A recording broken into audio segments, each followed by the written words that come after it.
Hello and good evening, connoisseurs of fine common cardboard. Thank you for your patience. Welcome to today's stream, and we are live.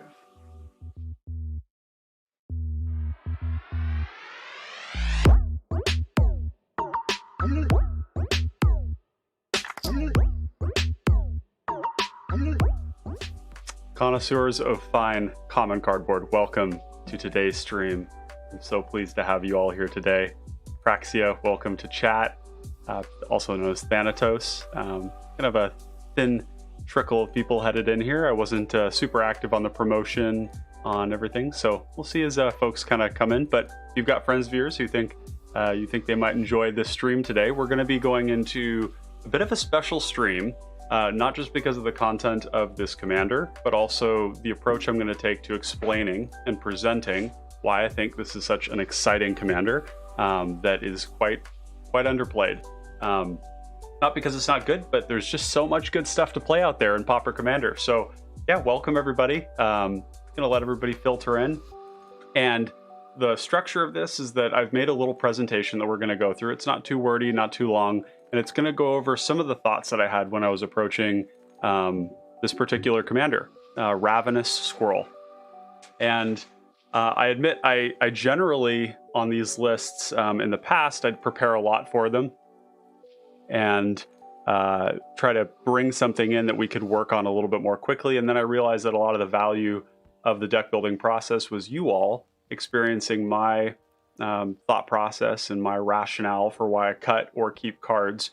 And especially when we get into that nitty gritty of the finer details of which cards we're keeping, which ones we're cutting. Anytime we're putting a deck up on stream, I can assure you can be sure that it's powerful. And so we get down to this point where all the cards are good, and it's hard to make those cuts. And I think that's valuable for you all. I've gotten a lot of good feedback on it. However, Ravenous Squirrel is much like Mayhem Devil.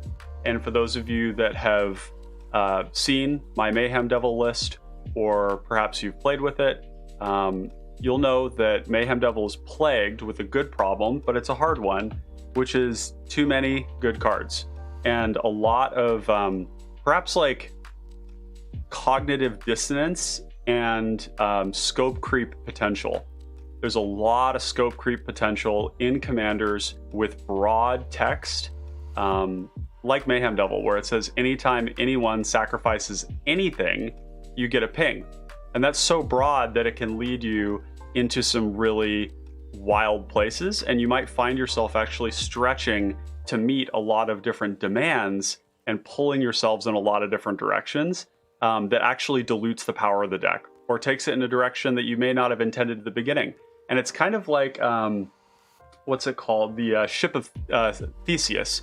The ship of Theseus problem is that a ship leaves port and it travels, as it's traveling around the globe, it slowly over time makes changes and improvements to the ship to the point that by the time it makes it all the way back around, that ship is no longer any original pieces on it. So the philosophical question is the ship of Theseus still the original ship, even though it's had all of its pieces replaced? So a deck like Mayhem Devil, and I'll explain why I'm speaking about Mayhem Devil, has that problem where you might begin in one way, end in another, and there may actually be remnants of that old construction in your final build. And so that's why we go back through these and we work on them. Ravenous Squirrel has equally broad and it's equally broad text. And we're going to talk a little bit about why that is. So the more of you, the merrier, because I'm going to need your help. Mayhem Devil is the single hardest deck I've ever built. Getting it down to 100 cards is agonizing. Making changes to the deck is agonizing. There are probably 500 reasonable playable cards for Mayhem Devil. I think the Squirrel deck is slightly less, but it's still a lot. So we're going to get right into it. cDH Budget Brews, we got Timmy T1000 up in the chat saying congrats, dude. And I want to give a shout out to Timmy. He posted on Discord showing just how close the channel was to 1,000 subs. He reposted and posted himself on Twitter doing the same exact thing. And I can happily announce today that we have not just hit 1,000 subscribers, but we blew by it. We're like 1,010.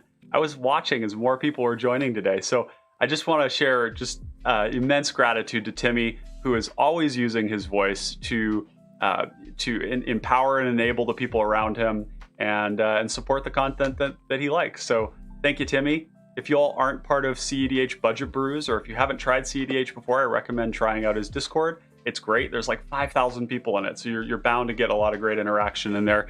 And I just want to offer gratitude to Timmy. Thank you, man. But also to everyone else who's been showing up consistently. One More Game MTG. I think this is the first time I've seen you in chat. We met on Twitter, and you've constantly been reposting my stuff. And that's just absolutely massive. Yeah, Thanatos, also Praxia. He was in my last build when we focused on Rilsa Rail. He and I are going to be co-submitting Rilsa Rail as well as Passageway Seer to the cPDH, the Competitive Pauper Commander deck database. And Thanatos has been showing my content on the television at their store, which is called Legendary Games, I believe, in New York.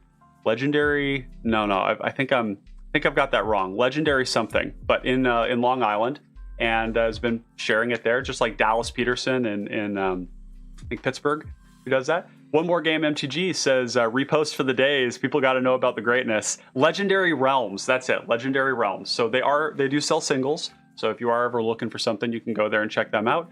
And Thanatos saying, I believe on Saturday when I showed y'all my crew, they said they'd sub to you. That's fantastic. Yeah, it's been a flood, and really it's been so validating for me. I've had a lot of challenges in my life lately. A significant other kind of breakup where there was a kid involved, not mine. And I've got a grandpa who's ailing. He actually just left a couple hours ago here and has a lot of cancer in his brain. And so it's just been a huge boost to me to see that among all the challenges in my life, this is one place where people have just continually been showing up for me, showing up for the content, showing up as a community. The discourse in Discord has been incredible. And so just want to, thank you all. With that, let's get on to the presentation. And I did whip this up right beforehand because I want to start beginning these streams with like a bit of my thought process around the construction of these decks and where I want to take them. So let's start with why we would ever play Ravenous Squirrel.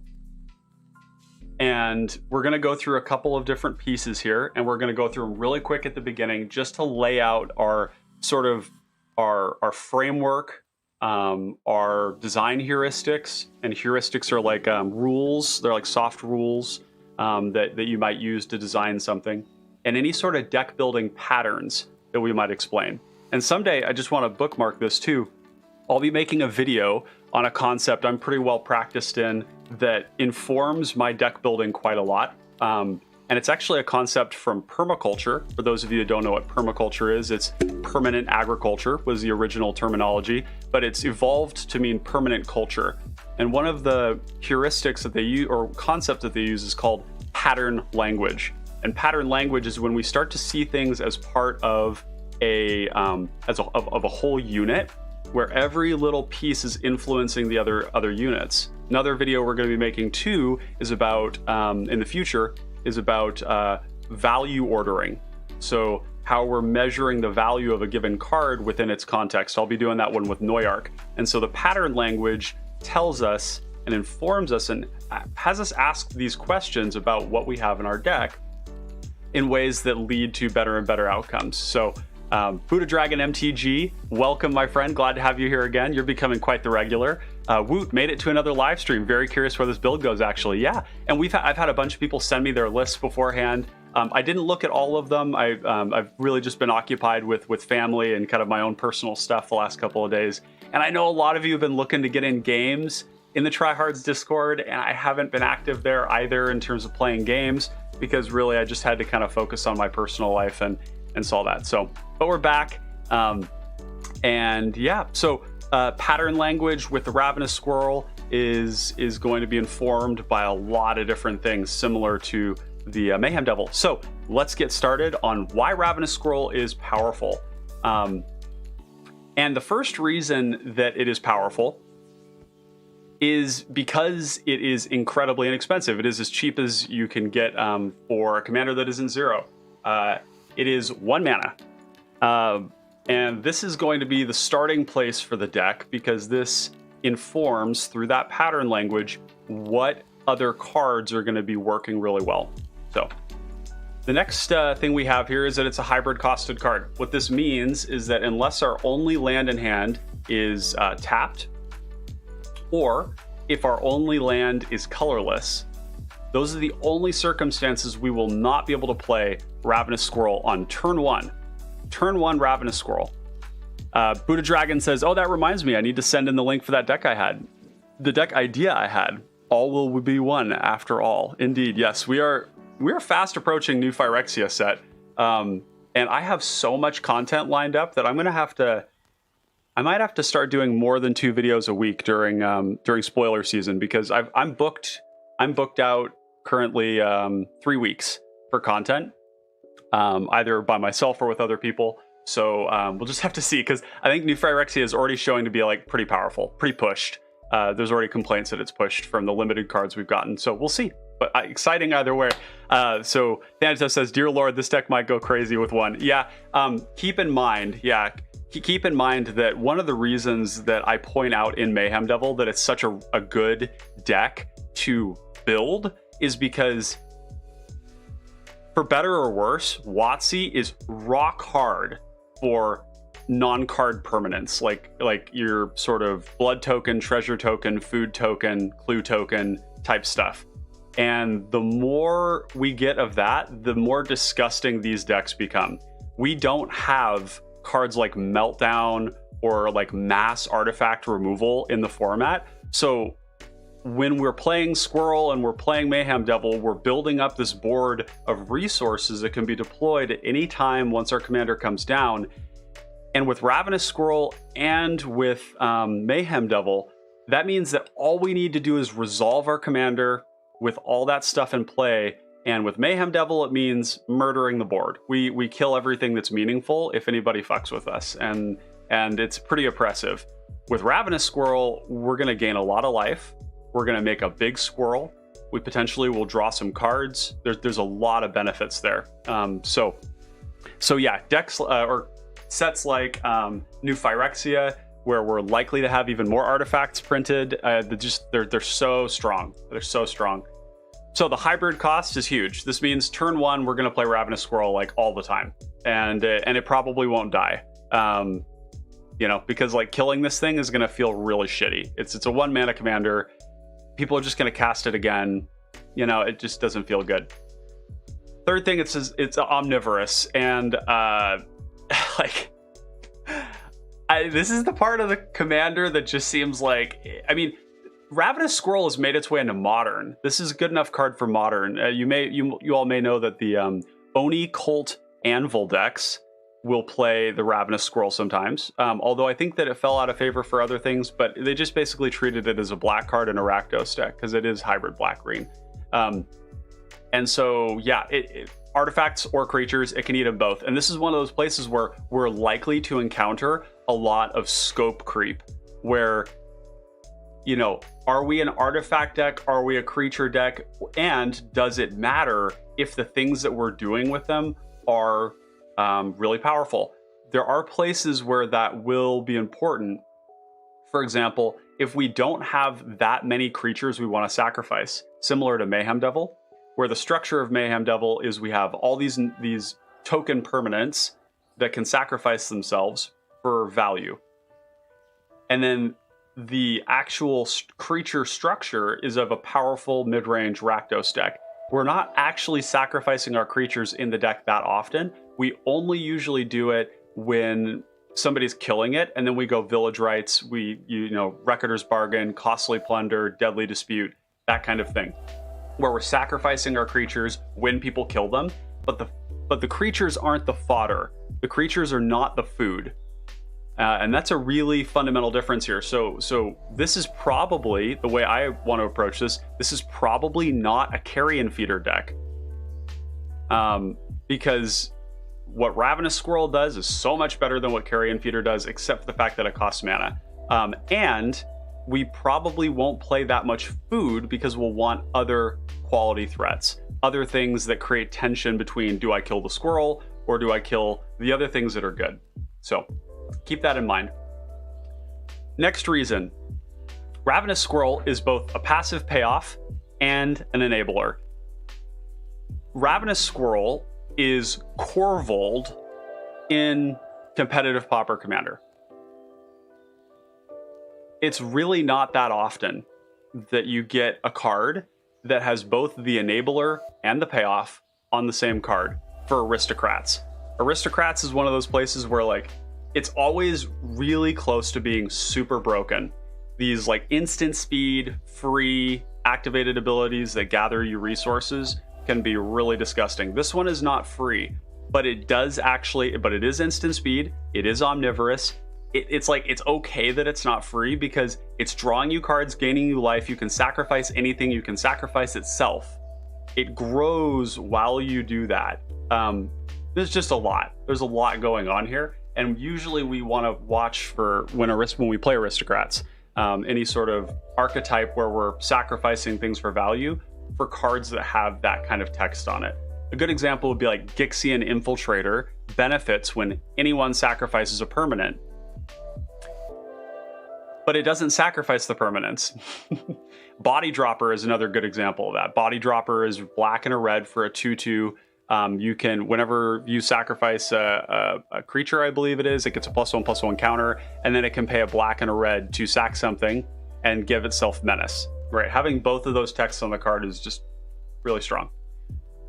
The next reason is that it's drawing cards and gaining life, and it's like I'm very enthusiastic about this commander because it's so dynamic. It has so much text on it. It's so cheap. It's so easy to play. It's so easy to recast. Passively grows, and it draws cards, and it gains life. Like like this card would be straight insane still if it didn't gain life. It might even still be playable if it didn't grow itself. Maybe not, but it's really good. So when we're thinking about the squirrel, there's some design heuristics or kind of soft rules guidance that we're going to use for the commander. And the first one of those is that the squirrel, because it's cheap, can be the payoff or the food, or both, if you're recasting it and all that stuff. Because we can think about Ravenous Squirrel as a 1-mana rogue rack.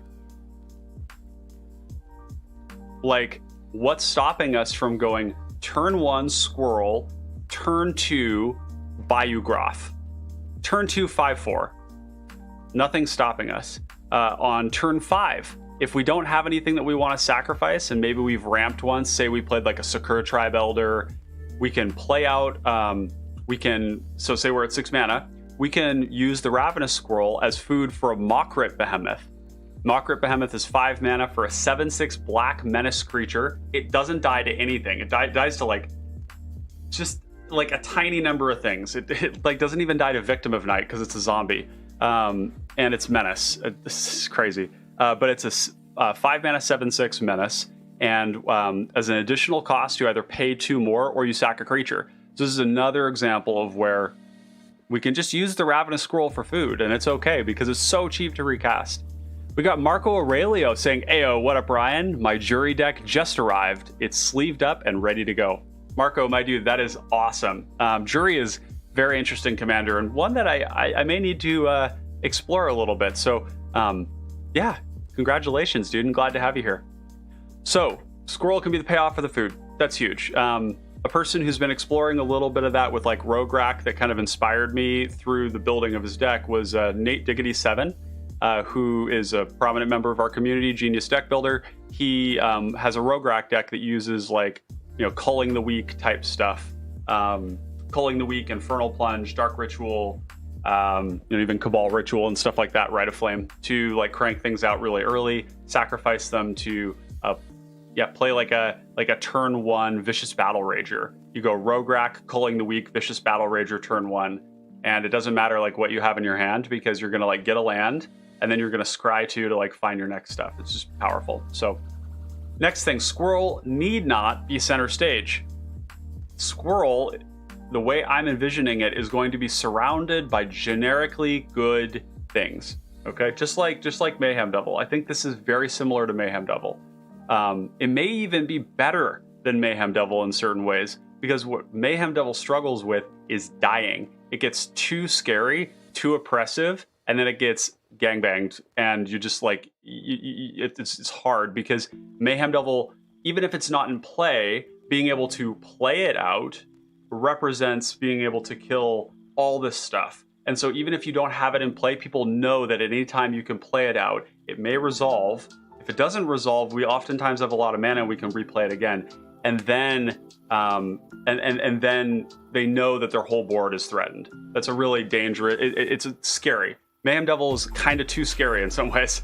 And so not only is this like less scary in the sense that it's just it's not removal on a body, but it's also life gain, also card advantage, and cheaper, you know. So this is going to be the idea of having a good Golgari deck, good initiative cards, good draw cards, good threats, maybe some unearthed stuff, creatures that draw, things like that. And then the squirrel will be there to eat things as they die, to gain us life, to draw us cards. And a lot of times the squirrel is just, you know, maybe we like go to combat, we swing with some stuff, and we pass the turn and we don't really have anything to do. Maybe we keep up Doomblade or something. And then opponent, like, you know, goes and kills some of our stuff and we just eat it with the squirrel and we're drawing cards. So number 3, life gain plus cards is really appealing as a mid-range commander. Mid-range decks often want to have sweepers in them. Like, what's better than like having a commander that passively grows when we sacrifice things to play with Pestilence and Crypt Rats? Yeah, I mean, it speaks for itself. We're gonna have sweepers in here. We're also going to have Edict creatures. It's in black. We're a commander that sacrifices things. Yeah, pretty cool stuff we can do here. So, number 4 is that as long as the Fed is squirrel, we stay alive and we draw cards. And I think that's really important to remember. It's like, what are our incentives for playing this commander? And it's like, well, shit, it's like super resilient. Not only do we like produce a turn 1 blocker or attacker, which can get really aggressive, but it's like gains us life, draws us cards. Like turn 1 Ravenous Squirrel, turn 2 Sakura Tribe Elder, you know, like you're just off to the races. Buddha Dragon MTG says, Thanatos, I think it's already scary with Brothers War out now. Ryan, I posted the link on the video we were chatting in for Soothsayer. This sounds like a sick deck. Indeed, it is sick. And I will say too, I know this deck is sick because I spent probably like 8 months advising a friend of mine in my local community named Carissa, who was an avid Ravenous Squirrel player. And their approach to the deck was something that I was really actively interested in. And I was kind of saving the deck. I wanted to leave that opportunity for Carissa to submit this themselves for the cPDH deck database. Haven't done it yet, so I think that opportunity is still wide open for somebody to do that. But they went through all the different iterations of Ravenous Squirrel, creature-based ones, aggro ones, mid-range ones, control versions, combo type stuff as well. And, you know, it just, there's a lot here. So Chris Jackson says, I want to watch 4 decks you have made in stream and play against each other. And hi, yo, what's up, dude? That would be really fun. Yeah, maybe we'll do like a roulette kind of a thing. I could go through the decks that we've made, put them on one of those wheels, and then we could spin them. And then each person gets randomly assigned a deck that we've built on stream. That's actually, I'm going to write that down, Chris. That's a great idea. Here, let me take a moment. So it'd be like a Wheel of Fortune. Wheel of Fortune, cPDH. That's a great idea. We've got True Man's World. Welcome, friend. Glad to have you here. Have you seen any good gameplay with Abdel, Agent of Shadow Thieves, or Agent of the Iron Throne? I presume Iron Throne, like the Westworld build that Matt Edwards popularized. I've had trouble finding. I've had trouble finding any, even though it seems like a sweet one. Sorry, my brain was just malfunctioning there. Iron Throne. Okay, yeah. So what I want you to do, if you want to find that, is look it up on Moxfield. The builder is going to be Matt Edwards, and it's a great deck. Yeah, it's great. I really like the Abdel decks that are resilient. Broadly speaking, I prefer when combo decks are resilient, because it's quite often correct for the table to try and like kill the combo players or to pressure them, just as you would an ad nos player. You want to like limit the resources they have to work with. The resource for an ad nos player is life. The resource for a combo player in Pauper Commander is life as well, because they need time. And as long as they have life, they have time. As long as they have time, they can assemble their combo.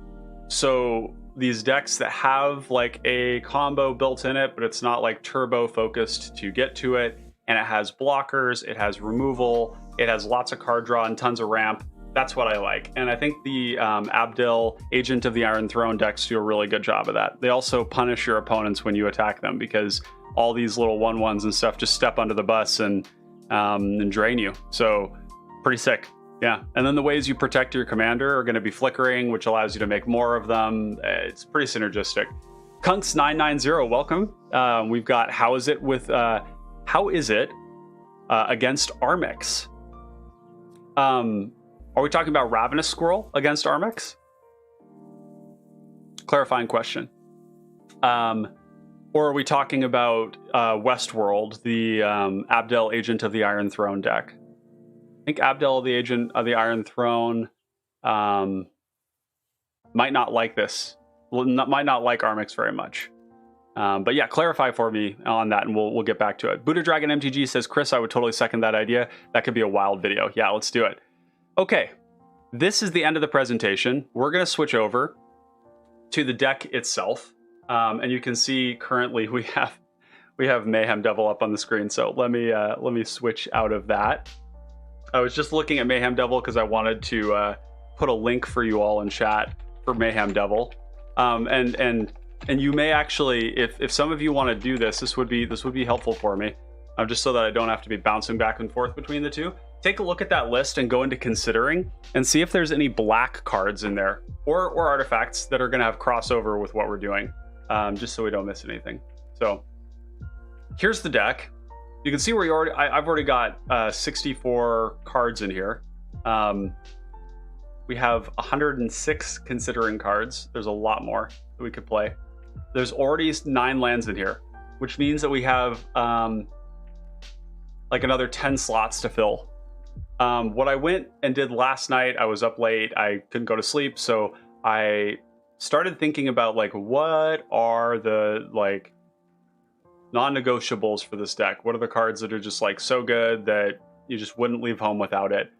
I don't know that absolutely everything in here is that, but a lot of this is really good.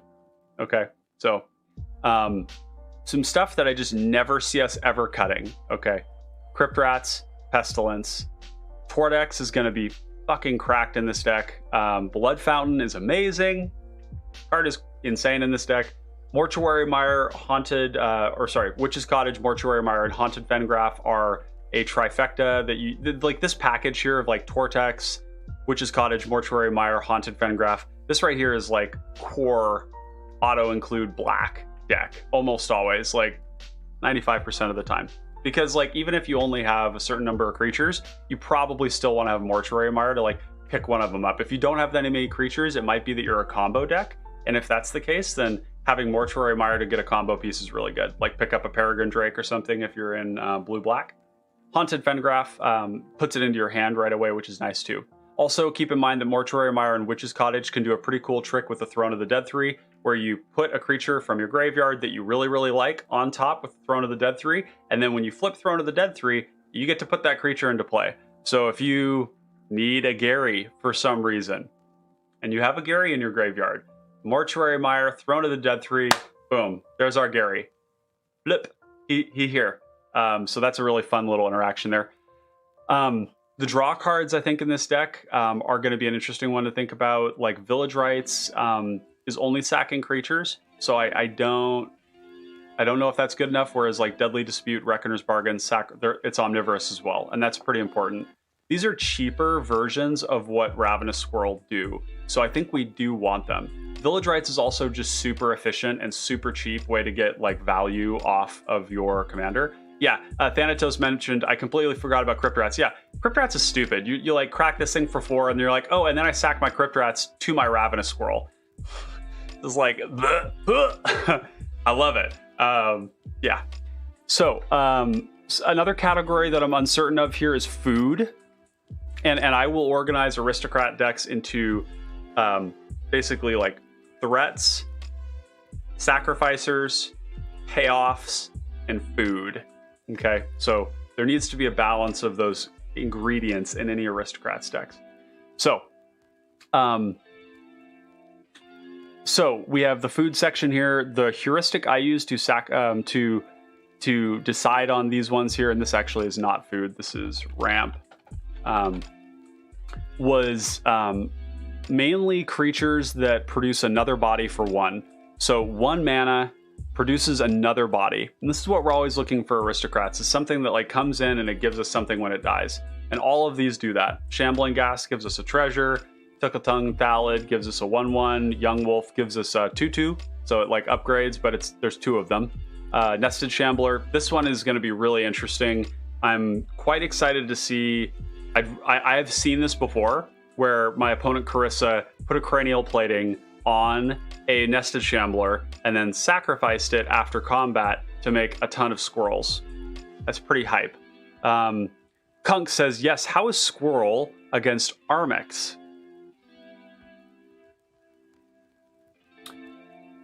The question would be like, what kind of Armix deck? If it's a Ghost Armix deck, I don't actually like those very much. You need to be in a really, I don't know. It's a very greedy deck.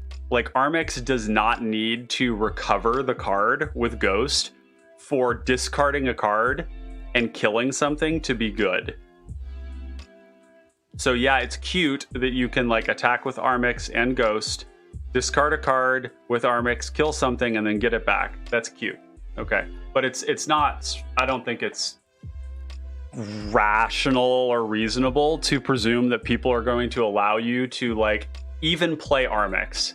Okay, like Armix alone is kind of like Mayhem Devil, where it's like people get kind of nervous when you play Armix because you're going to just start machine gunning their shit, you know, and especially combo players who are often in blue will just counter the Armix, okay? So, like, if you're going to play Armix, play it with, like, Essior, you know, for protection. Essior is the 2-mana bird. It's 1 in a blue, 1/3 flying. It doesn't have ward, but it grants all of your creatures, I think, like a 2 bubble. Is it a 2 bubble or a 3? I can't remember. But anyways, Armix needs to be protected. It's just too scary. So, in that matchup here, if it's Armix, if it's like Bird Horse, Robot Chicken with Armix Essior, I don't think we really care. I don't think we care. I think the Ravenous Squirrel comes out early and it grows bigger than the Armix can kill. And the squirrel just like ignores the Armix player. And then eventually just kills you when it feels like it. Yeah. I don't think that's the matchup Armix wants. One more game, MTG. I've led to more of a Putrid Goblin. Oh, you've gone to more of a Putrid Goblin Ivy Lane Denizen combo. Putrid Goblin is 1 and a black for a 2/2 with persist. And Ivy Lane Denizen says whenever a green creature comes into play, you may put a +1/+1 counter on target creature. Yeah, that's another thing we could do. I don't think we need a combo in this deck. I don't think we need it. I think that a combo in this deck is going to like it potentially drag us in a direction we don't need to or don't want to go. Like, I think need to is the main one. And then once we think about it, we're like, oh, we don't need to do this. We've got a very reasonable plan for ending the game. Then we might not want to anymore because we're going to have so many good cards in this deck. So I'm not generally bullish on like splashing combos in decks like this, even though in a lot of the formats it's like necessary. Like playing Modern right now, for example, you kind of need like a very, very powerful interaction or a combo packed into your like mid-range deck. for it to be good. So Jin Shooting Star, yo, 1,000 subs, congrats. Well, Jin Shooting Star, thank you, my friend, for coming and joining us today. And importantly as well, thank you for continuing to repost and share the content. There's a difference between when I share things and when other people share my stuff. That's algorithmically, the robots behind the code, they like this. So thank you. HH, we got Obstinance in chat saying, how about Glittermonger? Glittermonger is interesting. This is a new commander that just came out.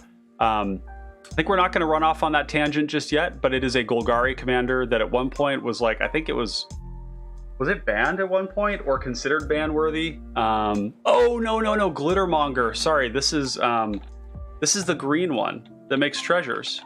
Sorry, I was thinking of Spiritmonger. Yeah, okay, Obstinance, great point. Yeah, Glittermonger makes a treasure every turn. Yep, for 3. It is a 1/4 for 4 mana. I almost would prefer to play like Jewel Thief is actually really good in this deck. Jewel Thief is a 3/3 for 3 with Trample, Vigilance, and it makes a treasure when it ETBs. So this is going to be both food and a threat.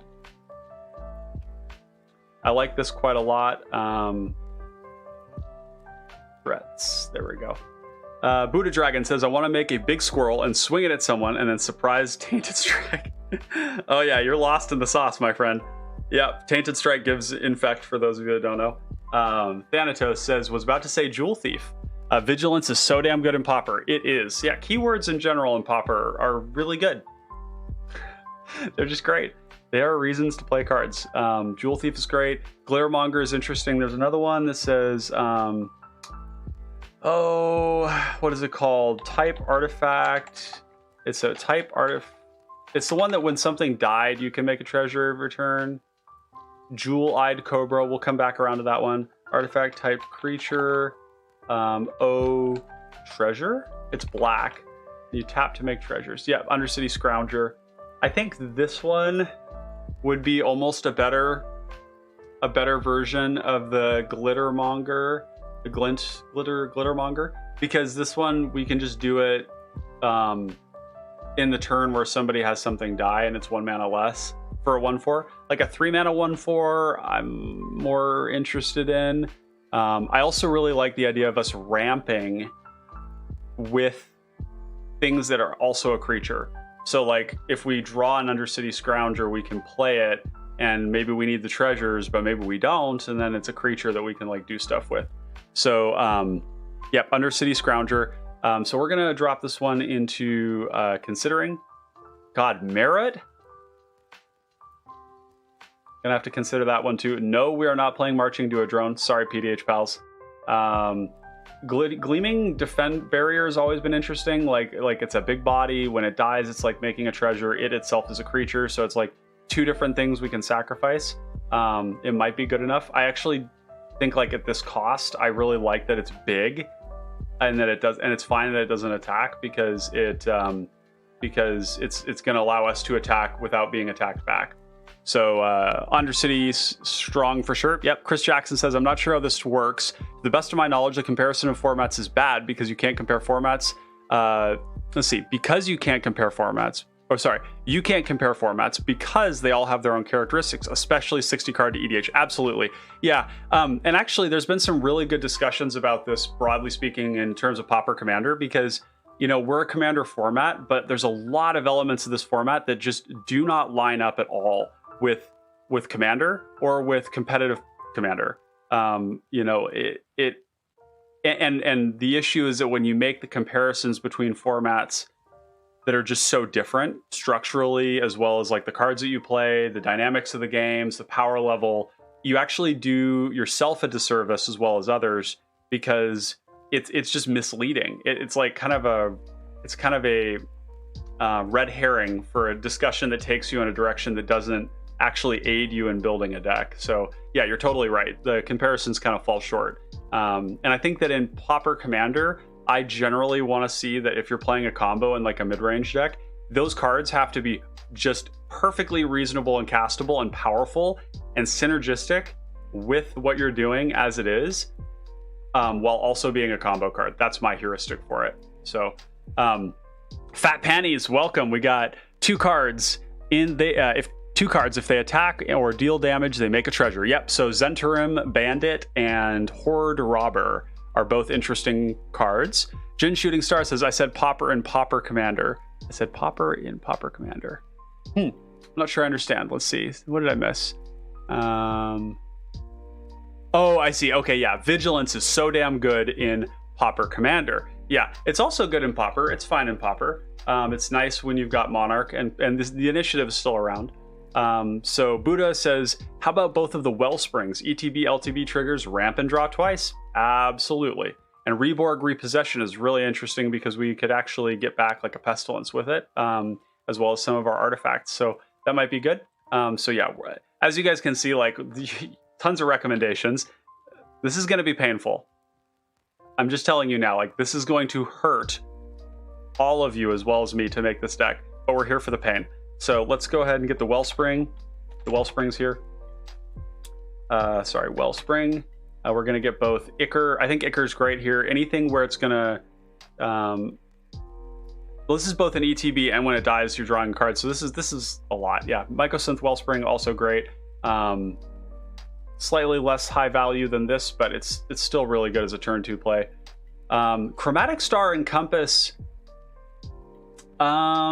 I don't know about Chromatic Star. I tend to see that card as like do nothing fluff, but I'm open to being wrong about that. Nimblewright Schematic and Prized Statue. Yeah, these are great. And these fall under the same category as something that comes in and creates another thing. The premium, the cream of the crop are things that make 3 things, okay? Like Patron of the Arts, Kuldotha Rebirth, Mog War Marshal, Nimblewright Schematic. The other one is Prized Statue. I think these cards making 3 of something is just this is when that's when we choose one of these over like a Chromatic Star. Terrarian's another example of something that is, in this case, it's like we play it out, it doesn't do anything, and then we sacrifice it to the squirrel. I would much rather that the things we put out there, if we're going to do something like that, have something that they do, or it's 3 of them. Like 3 objects. Capenna Express. Why this card? Sack a treasure. Okay.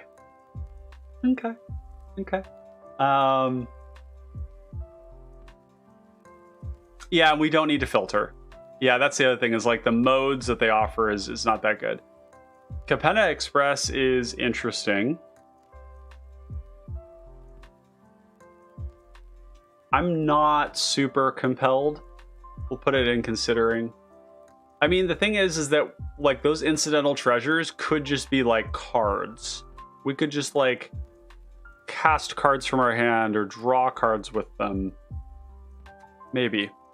I also have a temptation to build like a bunch of ramp into this deck, which might seem stupid, but it's like, because we got a 1-mana commander, but it's like all that ramp can be used for the Ravenous Squirrel later on. Does it really have trample, the Capenna Express? It do. Yes. No, it do not. Oh, doesn't have trample. Uh-oh, stinky. Let's look at the other ones. Let's look at Crew. Brute Suit. Tap the squirrel. But see, the thing is like 3 mana for a 4/3 vigilance that takes Crew 1 to do. It's not that good. Renegade Freighter has always been good because it attacks as a 5/4. Thundersteel Colossus, that makes me hard. Crew 2 is very easy for us to do. 7/7 Trample Haste. Ooh, chat, stop me. Stop me. Some of this stuff like Sky Skiff. I mean, it's just I don't really like vehicles that much. Thundersteel Colossus is cool because like I don't know, there's certain decks like Mayhem Devil where like it kind of gives you haste in a sense, like gives the creature. I don't know. anyways, one more game says Nest Invader, Carrier Thrall, making Scion tokens. Yeah. Okay. So this is another thing, and you'll see in my considering section, y'all can refresh and look in there. One of the things that I also will be prioritizing is any Eldrazi Scion token stuff, because the Scion tokens are not only an instant speed sacrifice effect, they're bodies, and they make mana, and they buff up our squirrel.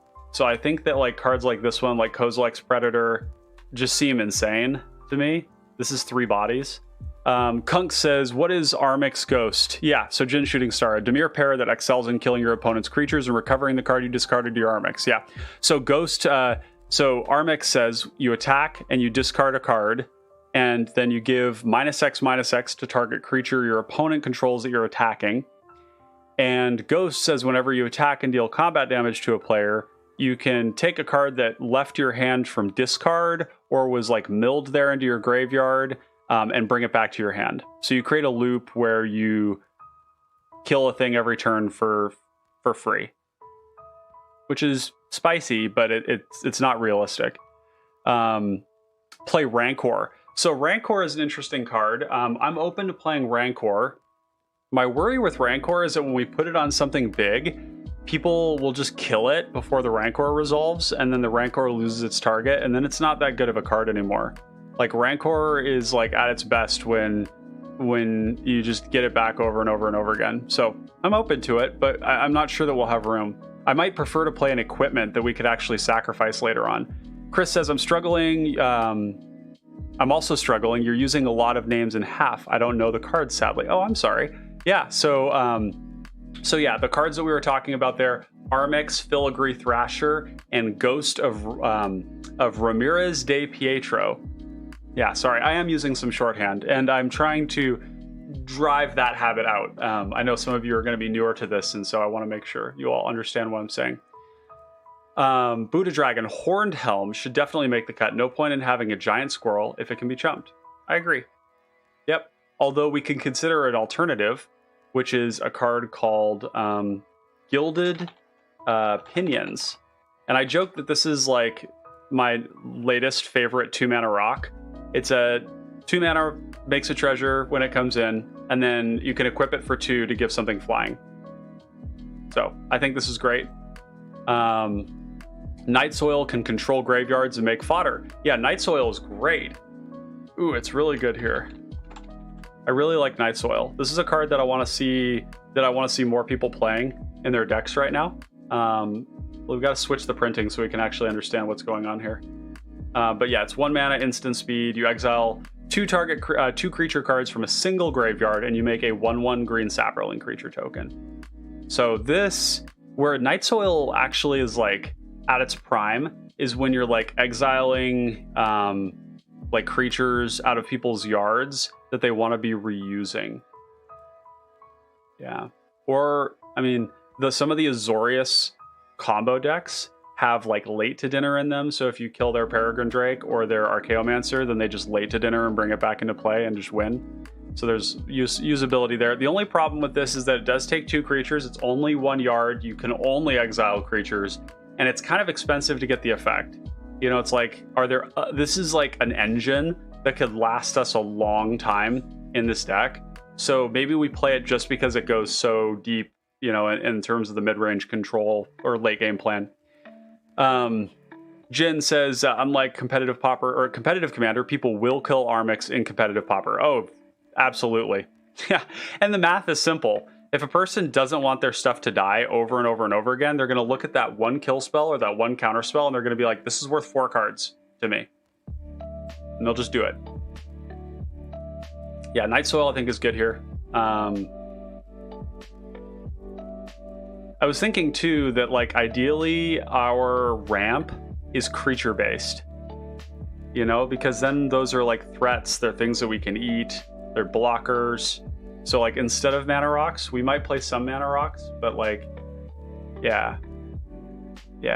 The Edict thing, I really love the idea of just loading up on Edicts, loading up on them, oppressing the board. We might even cut Rot-Tide Garganta because we've got Abyssal Gatekeeper and Innocent Blood. Usually I don't like playing Innocent Blood because it kills your own commander oftentimes. You just don't have enough stuff in play that you're actually like happy to sacrifice. Abyssal Gatekeeper is the same way, but the cool thing is we get to draw a card off of it, so that's sweet. So I think we're going to cut Rot-Tide. It's just, Rot-Tide is fine. It's good in initiative decks, but you got to know that Rot-Tide Garganta also has a little weakness, and that is that if you kill it on the stack, you do not get the sacrifice. So, I don't think we ever cut Bloodbriar. I don't think we ever cut Gixian Infiltrator. I don't think we... Mortician Beetle is an interesting one. I like Mortician Beetle alongside the sacrifice effects, but it's like, it kind of requires that to be good. So Mortician Beetle takes some work. I'm going to put it in considering for the moment, just because I'm not confident that that's a card that we want to lean into. Marco says I'm making a Slimefoot deck right now. I think both will be really kind of similar. Yeah, they're kind of similar. I think there's some significant differences there. I really like Slimefoot though, and I'm stoked that you're building it. Wow, we got so many people in here. Thank 10 of you. Just want to take a moment to remind you all, sometimes people forget, if you're enjoying the content, go leave me a like. If you want to see more of it, subscribe, and take a moment to go to the homepage of my channel, and I'm building out a calendar of upcoming streams. Go into each one of those, and if there's ones that you really want to see, or if you just want to be here for the live stream, hit the notify me, and it'll actually ping you when I'm going live in that video. And it's a way that you can make sure you don't miss any of the live streams, and it's kind of like a calendar in a sense. It's a feature that I'm actively using a lot right now. So I invite you all to do that. There's a bunch of you in here who have not yet liked. Please do so. Gin Shooting Star, how good is Angler in PDH? Angler is great. Yeah. Gurmag Angler is great. I think Gurmag Angler is good in this deck. Yeah. Like, Gurmag Angler eating our, like, this food stuff here is great. Yeah. Nimblewright, Mycosynth, food, and then we actually need to go and drop prized statues also ramp. Yeah, I think Gangler is going to be great here. Bone Picker is going to be really good. Bayou Groff is going to be an all-star. I really like the card Brindleshote. I like the idea that we not only get an extra body, but we upgrade the body. We get a 3/3 out of it, and a 3/3 is like, that's relevant, you know. Brindleshote maybe isn't completely necessary. It might end up going, but we'll see. Jewel Thief. I think this is like pretty stacked, and we don't need a ton of threats in this deck, right? We just need,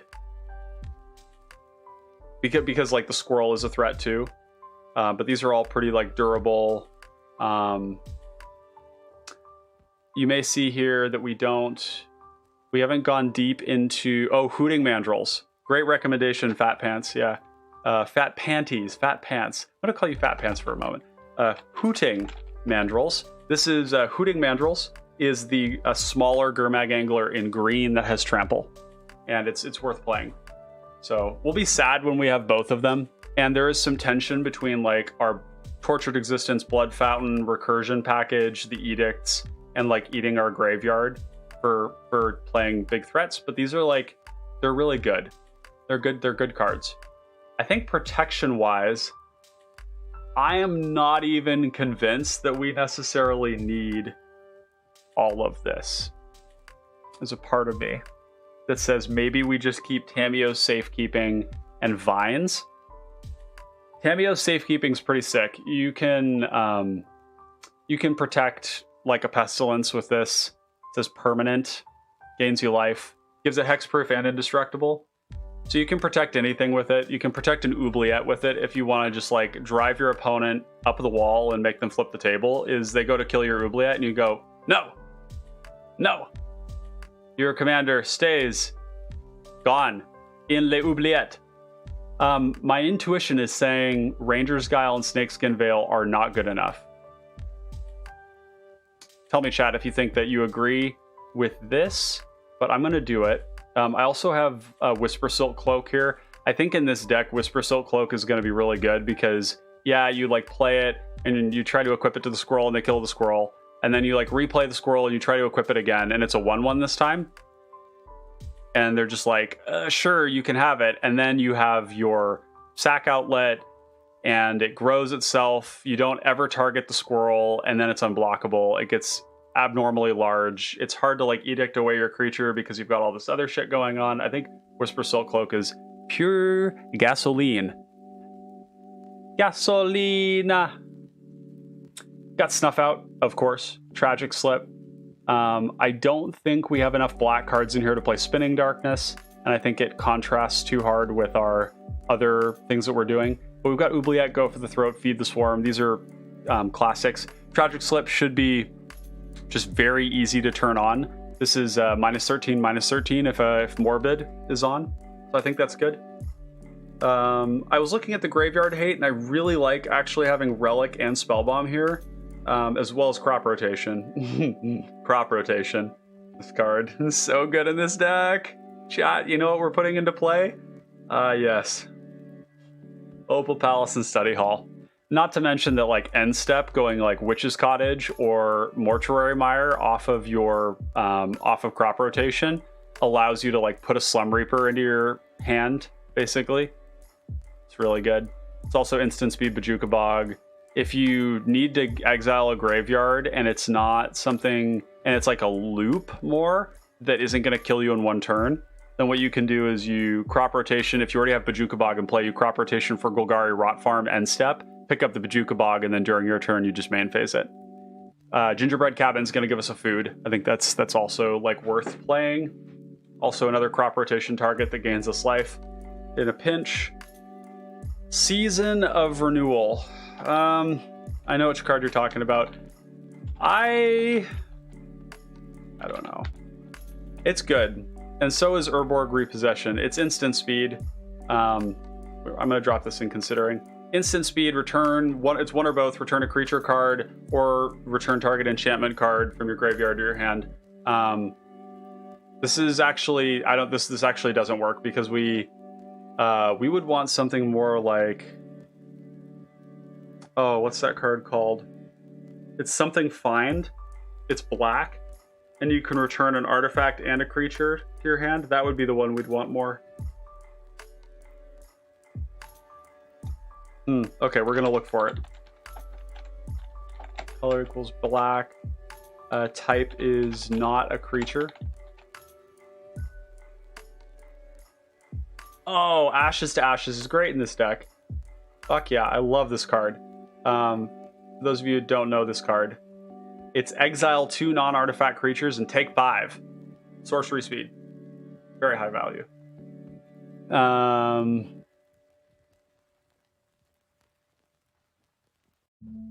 Sorcery speed. Bleh. Where is it? Resourceful Return. Return target card from your creature card from your graveyard to your hand. If you control an artifact, draw a card. That's not good enough. We're not going to do that. Any fogs? Well, it's funny you mentioned that, Jin. I don't know that we have room for it, but yeah, we could like look into playing Darkness or Moment's Peace or Tangle. Yeah, what about Power Stones? Yeah, what about Power Stones? Yeah.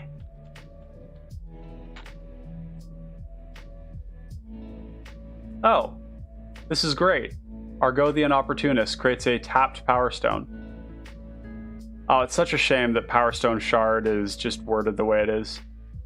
But Stone Retrieval Unit is like a lot worse than Argothian Opportunist. Spore Frog, yeah, is interesting, and yeah, we have Tortex, but I don't think that I don't think Spore Frog is very good, generally speaking, because people, if they want to get around the Spore Frog, then they have the ability to kill it during like the end step before our turn, and then the fog doesn't actually work. And yeah, you can like reuse it and stuff, but like if somebody starts looping a Spore Frog, I think the table's going to deal with them. So I don't think we're going to do that. And we also don't have like Dredge to like get a creature back every time, so it is card disadvantage to like get the Spore Frog back every turn. Tangle is huge, no? An opponent with their creatures tapped will be slapped hard. Yeah. So chat, Tangle is it's a rude card. This was introduced into Pauper actually, and was downshifted to common in Vintage Masters. You can see here Vintage Masters, which was an online MTGO set only. And it was a set that completely changed Pauper forever because it introduced all these uncommon cards in common rarity to Pauper. And it's what led to the unification of both the paper and the digital formats together, which was called Unification at the time. Tangle is a fucked up card though, yeah. They don't untap during their next untap step. This is such a gotcha. This is a great card in aggressive green decks that expect to be hit back because it's like kind of an offensive as well as a defensive card. It's a huge tempo swing. And yeah, that person may just end up dying. Maybe that's really good here. Usually Golgari decks aren't as aggressive as this one is, but this one I think can like really push damage. Tangle might be good. Tangle might be good. It's only combat damage. That's interesting. Okay, cool. I like it. Onward and upward. Yeah, Jen, I think that you're on the right path there. Let's just. Oh wait, Fortuitous Find. This is the card that I was thinking about before. It's not Resourceful Return. It's Fortuitous Find. 3 mana, return an artifact and a creature card. The issue is like with this is like, are the artifacts that we have like that important that we need to get them back? And is this better than just like any of the 2 mana get 2 creatures back? I don't know. It just seems like maybe it's a little I don't know. I just don't know. 3 mana. It's a lot. 3 mana to get 2 things back when you might not have those 2 things in your graveyard. Chat. I don't know. Yeah. So this is my bad idea, but like I guess if we were really trying to get artifacts back, like Ashnod's Altar or something along those lines, then maybe we would do that. God, Hunger of the Nim is like really close to being a really good black card, but it's sorcery speed, so it's pretty bad. This is a protection spell, and Indestructible makes us a servo, so it's like spells that come with like a permanent that we can sacrifice while also doing something important is interesting, but I think 3 mana is too much. Always got to keep in mind Twisted Embrace is pretty cool if you're in white and black, or if you're black X, because Twisted Embrace is tutorable with the new Shrine Steward. Yeah, Jin, we're going to come around to plating. We're going to have a conversation about that. I'm going to need y'all's involvement to figure that out. But yeah, Twisted Embrace is a pretty cool card. Twisted Embrace in a black deck is a card that you can tutor up with Shrine Steward, which says search your library, tutor for an aura. And Twisted Embrace is the only aura that just says flat out destroy a creature on it. So it means that you can tutor for removal with your Heliod's Pilgrim, with your Totem Guide Heartbeast, and with the Shrine Steward. I don't think we're going to be doing that in this deck, but it's just something to keep in mind when you think about those pattern languages of like what cards want to see, you know, like what small packages of cards want to be run together. Okay. Cranial Plating. Let's talk about Cranial Plating. And before we can talk about Cranial Plating, you know your boy's got to have the Brothers War Old Border. I am such a slut for this Old Border stuff. It does something for me, chat. It really does something for me. Has Whisper Silk Cloak ever been Brothers Ward? No? I bet Nimblewright Schematic has a... Oh, it doesn't. Prize Statue? No? Okay. Sag. I don't think Season of Renewal is going to make it. Tangle, we'll see. I feel like Tangle's good, but we may just want to have like other generically good cards. Night Soil is also kind of interesting because like we already have a ton of graveyard hate. Maybe Night Soil is like we're not playing it because of the graveyard hate, but it is that. Yeah, there's some ways to think about it. We've also got Dimir Houseguard, and Pestilence is really good in this deck. Dimir Houseguard finds a lot more than Pestilence, though. It finds Monarch with Thorn of the Black Rose. It finds Siphon Mind if you just need to draw cards right away. It finds Chain Devil, or Slum Reaper for a Mass Edict. And it also finds Vicious Battle Rager for the initiative.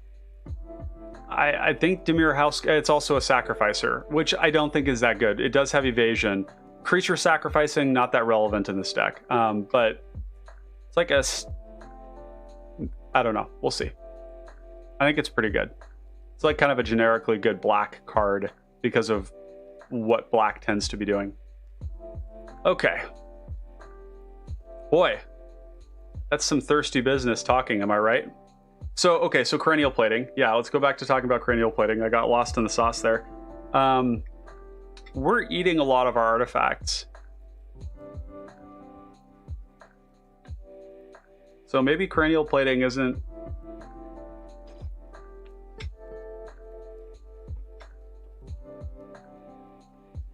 We're kind of like working against ourselves, right? If we have cranial plating.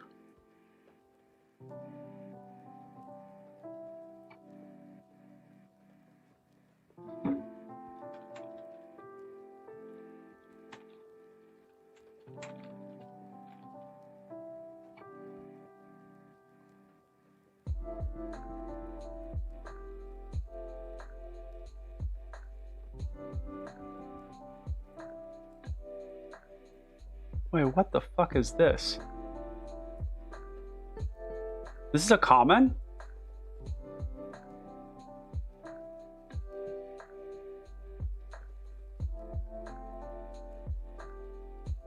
Okay. You could potentially like mill yourself. Like land grant, pull the only basic out of your deck. Oh, land card. Never mind, sorry. Yeah, Keep an eye on this. I don't know what broken shit you can do with it. It says land card. So we don't really have enough fast mana to like run no lands in our deck. Anywho. We're getting lost in the sauce chat. Okay.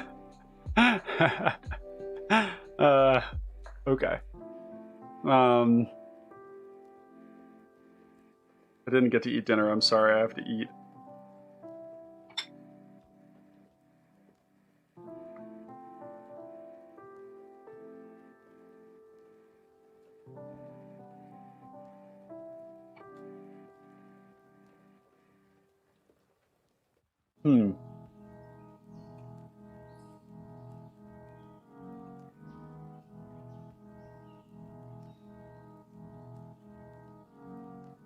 You know, we could be doing like elf ramp stuff. And then we can sacrifice them later on.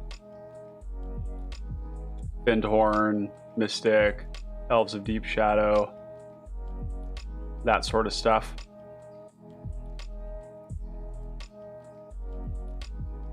That kind of works against our Pestilence. Works with our Tortured Existence. If we don't need them, we can swap them out.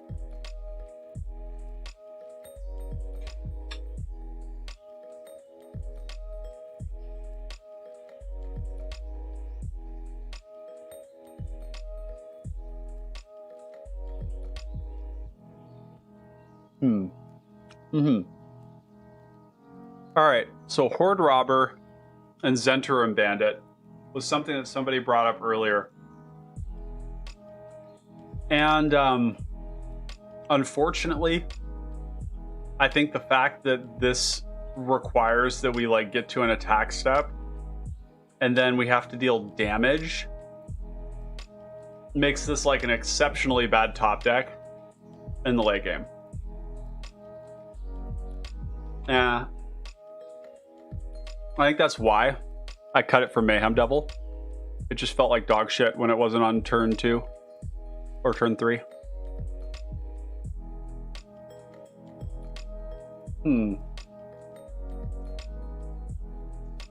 There's like Jasper, a Sentinel. Oh yeah, we've got the Jewel-Eyed Cobra. Somebody mentioned this earlier. Who was that? Jewel-Eyed Cobra. Yeah, that was Obstinance. Yeah. 3/1 Death Touch. When it dies, create a treasure token. I think that like we can do better than this. There's lots of 2-mana cards that create something else. The Death Touch is nice. The 3/1, I'd prefer that it was like a 1/3 Death Touch. 3/1 Death Touch is such an awkward. I don't like this. I really like Kozilek's Predator. Oh, there's also like Llanowar Visionary. There's Phyrexian Rager. Oh boy. Oh boy.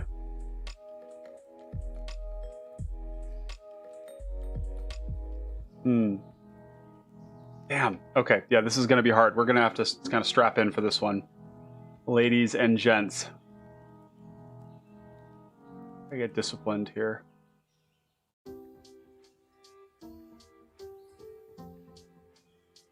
Sakura Tribe Elder really plays nicely on curve.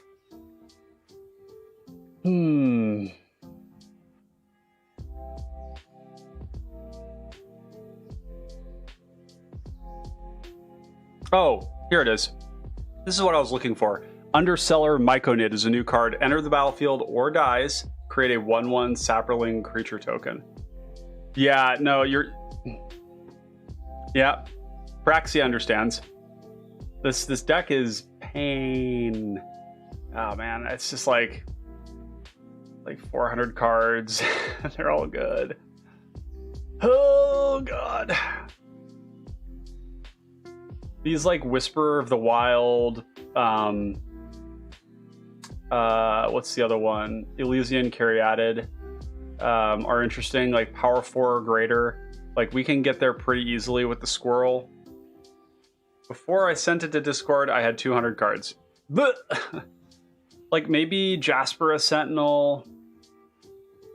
Like Jaspera Sentinel and like Citanul Wood Readers or Citanul Stalwart ask you to have an untapped creature. So you can go turn 1 Stalwart, turn 2 Squirrel, make 2 mana. So Squirrel becomes another way to have like an untapped. It also says untapped artifact or creature. Maybe that's good enough.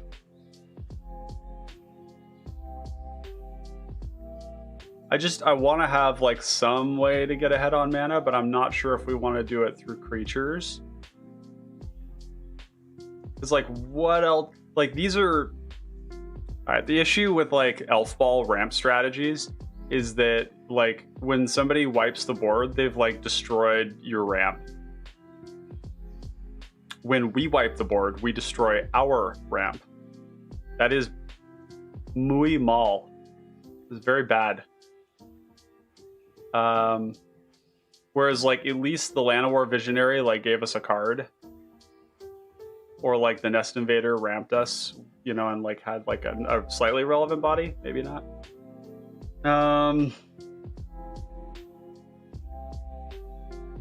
You know, we probably just want like the classic like Phyrexian Rager. Yeah, I like Mana Rocks in the deck. Yeah, me too.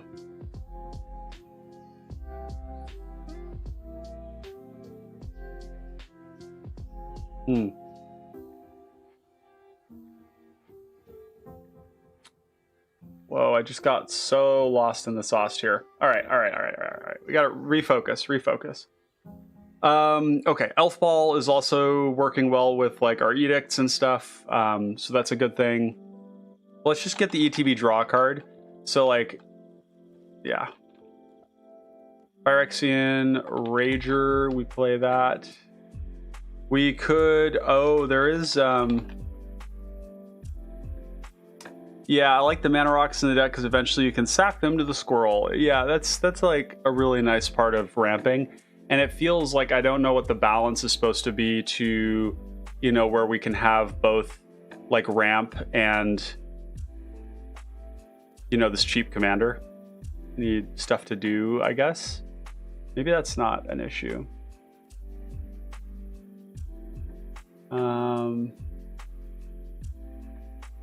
Fake your own death. That's funny. Gold Vein pick and probably has to be in here, right? Seems good. Heap Gate. That's good. Make treasure tokens. We need gates to do this. That's actually really gross, isn't it? Like if we can get a gate in play, another gate in play, then we can start making treasures that we can sack with the squirrel. There's also Hired Hexblade, which is a 2/2 for 2 that draws a card when you ETB. So it's like a Phyrexian Rager that needs a treasure. Doesn't do anything if you don't have a treasure, though. It's just a 2/2, just a bear.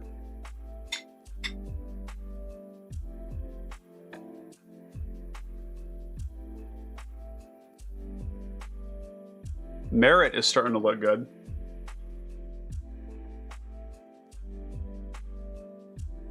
Oh. No, that doesn't work. Probably on Prying Blade. I think Prize Fight seems good. We can like fight and then we make a treasure token. That probably is a must. Thieves' Tools. Making something small unblockable while making a treasure token. I don't think that's good enough. All right, let's get the lands in here. Oh my god.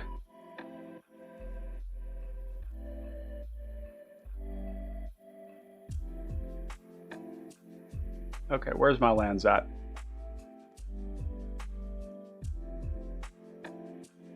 Okay. Oh, Basilisk Gate is great here. Yeah, I think we just play all of these. We're really most interested in Heap Gate. Basilisk Gate's kind of just like a thing we can do. Basilisk Gate might not make the cut.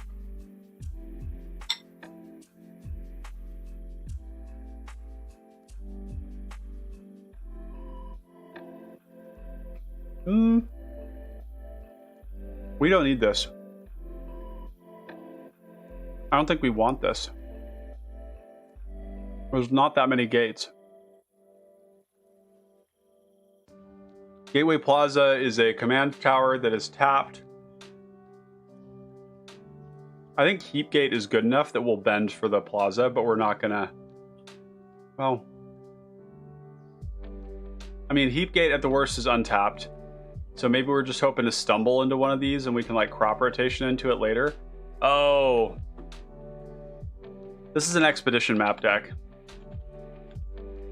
Cause look, chat, like these lands that we're talking about are really good. Opal Palace and Study Hall are just stupid magic cards.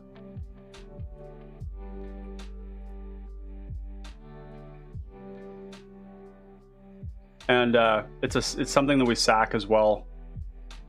This is a tutor. Finding like Opal Palace with this is great.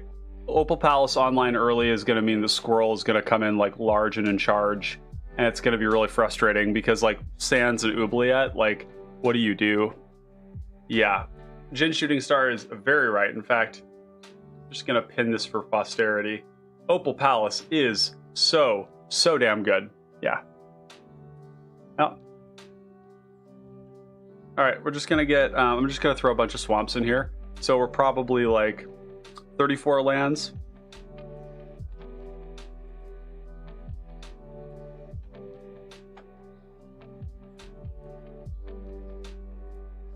We'll just occupy it with swamps for now. So we're at 107. Is Nefarious Imp seems really good. Whenever you sack a permanent, so if you sack any permanent with the squirrel, then you scry one and then draw one. I think that's really good. There's Phyrexian Vivisector. I think this is only creatures though. Yeah, whenever a creature. There's Falconwrath Noble too. And Falconwrath Noble is good, but I don't know if it's what we need in this deck.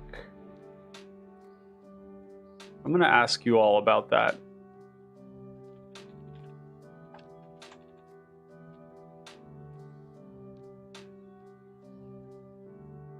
This is a very good magic card that I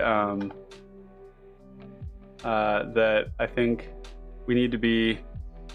Give me your rationale too, if you wouldn't mind, as to why you think we should have the Noble or not.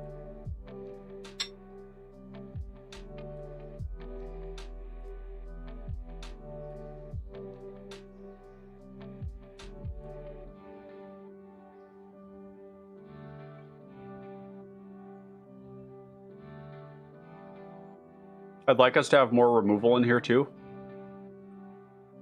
I've added this prying blade. Oh, we need the blood ceremonial knife. And we need to go looking for blood tokens too. Ceremonial knife is really nice because it's not based on combat damage to player. Ceremonial knife is just combat damage and you make blood tokens. It's much better than the other ones.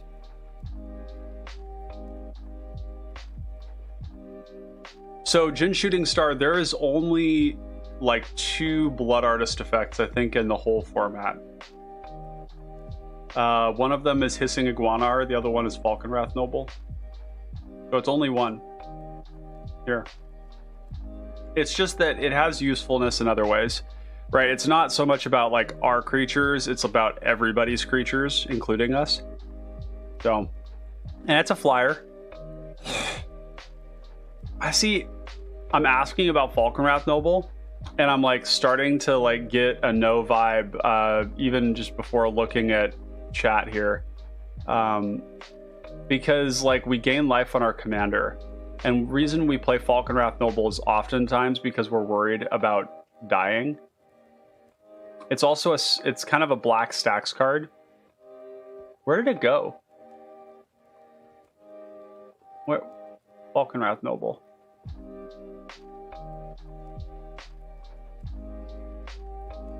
Yeah, I think you should cut it. Squirrel's got us covered. I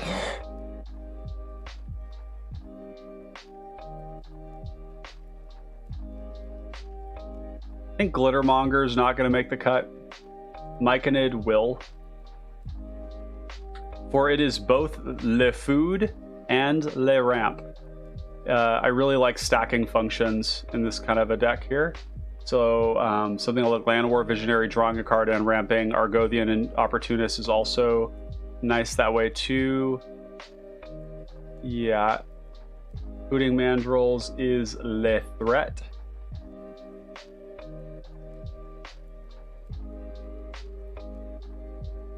Yeah, we definitely need more removal. I'm starting to think that this is a little heavy here. Like maybe we need to trim one of these, or maybe we don't play Night Soil.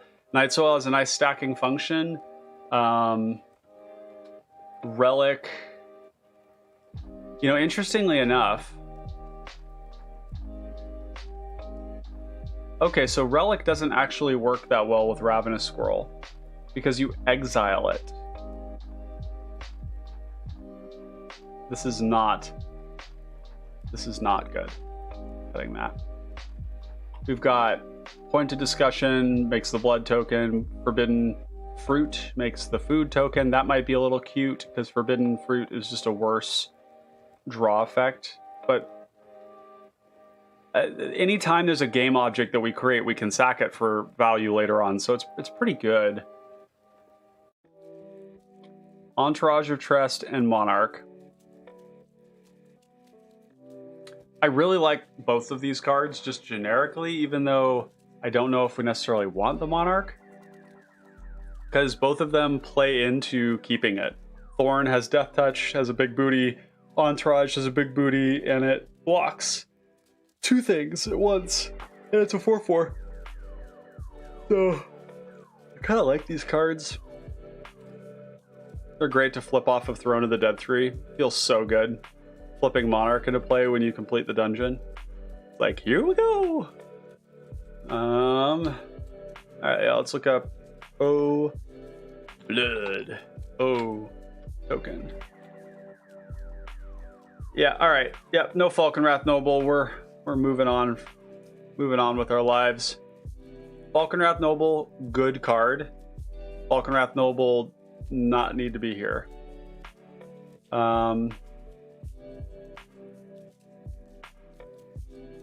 Staunch Throne Guard. Yeah, so Staunch Throne Guard is a card I had in here, and I cut it. But it's really good. Staunch Throne Guard is like as good as the Entourage of Trest because it has Vigilance and it's got 1 more toughness.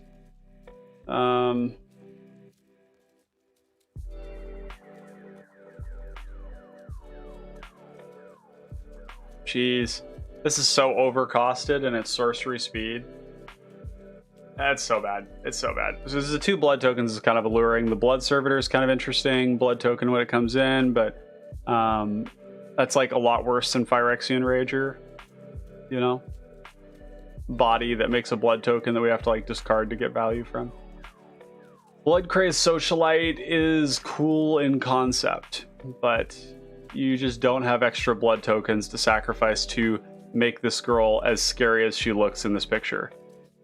This is, I think, I just want to mention some of the more disturbing magic art that there is. This woman, this girl, maybe is a woman, I'm not sure. She has the skewer from a martini glass that would normally have an olive on it with an eyeball at the end. Most disturbing.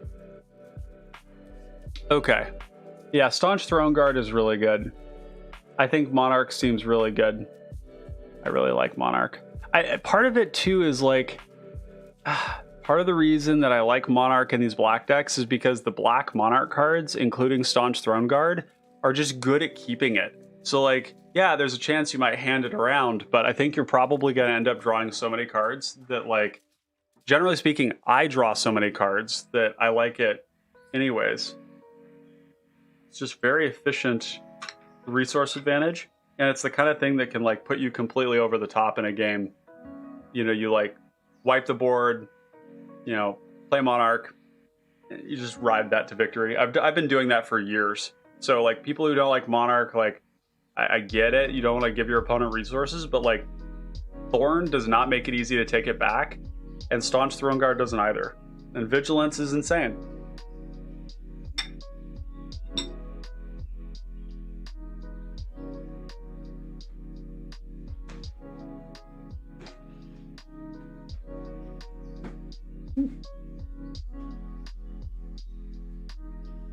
A little chilly in here.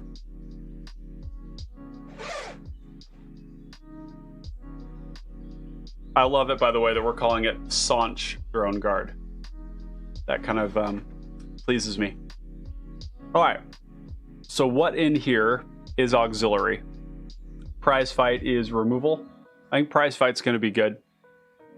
You know, prize fight is sketchy in that, like, if they kill your thing that's fighting, you know, then you don't get the removal spell.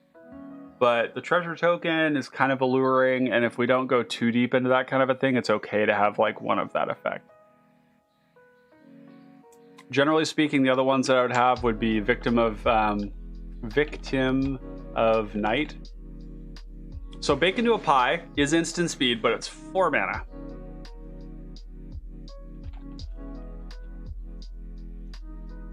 And food tokens are the worst of the tokens, unfortunately.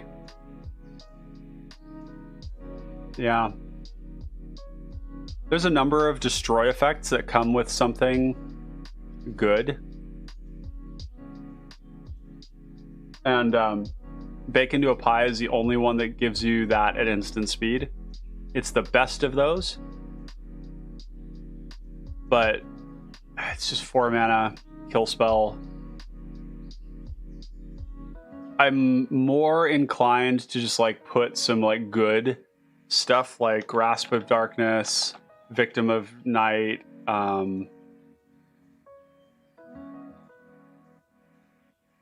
you know, like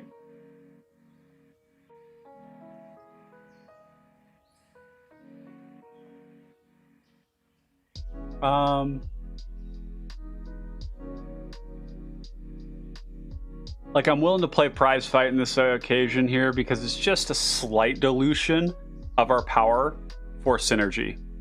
And that's okay. Like, it's okay to play cards that are somewhat situational if like the vast majority of them are generically good. I'm a big advocate for like play like cards that are good in your deck. Or sorry, pardon me. I don't want to mislead you guys. I'm a big advocate for playing high raw power level cards. However, don't do so blindly. It's important to really consider whether a particular card belongs in your deck or not. It's usually from a card count standpoint. But it's kind of like Torwauki, right? You play too many of these weird 1 mana, 2 mana instants that like split damage so that you can get like, you know, the god mode of dealing 6 total damage for 1 mana to 3 things with a forked bolt. Or Stagger Shock. But like Torwauki dies. So if you top deck those and you need to kill something and Tor ain't out there, then those cards suddenly just look abysmal. Prize Fight is like there's a lot of big stuff in here. A lot of big stuff. More and more I'm starting to think that like cutting the big edict creature is not correct either, because we've got creatures we can sacrifice.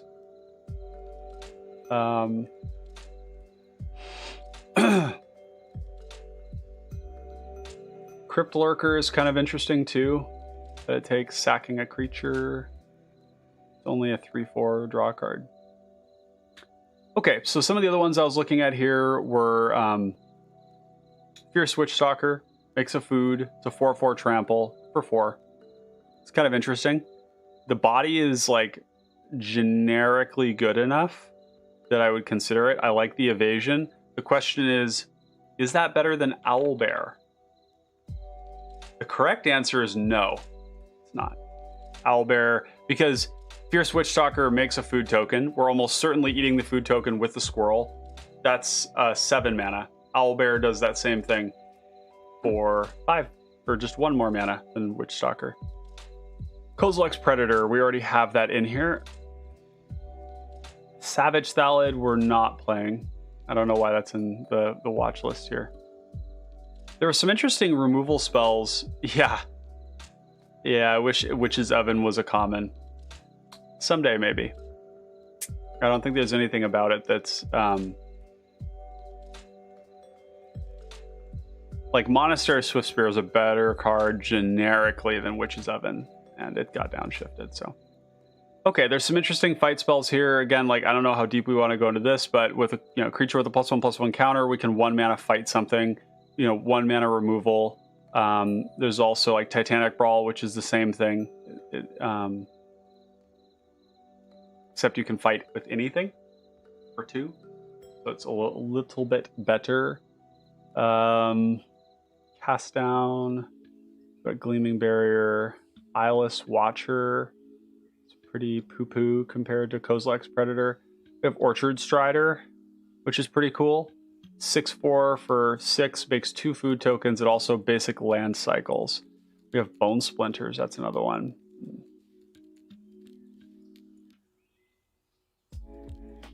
So many good options here. Oh, Metal Spinners, Puzzle Knot. It feels kind of weird and blasphemous to put like 3 mana rocks in this deck with 1 mana commander. I don't know, am I wrong? Am I wrong about this? Like, I really like that these can sack themselves later on to draw cards and make the squirrel bigger, while also ensuring that we can always play the squirrel as well as everything else. Like, one of the ways that you make people not kill your commander is by like ramping so much that your cheap commander being replayed feels too bad for them. They don't want to use their premium removal, on... they don't want to use their premium removal on your thing that you're just going to recast again, unless it's coming at them. What do you guys think about Yavimaya Elder? This is another one.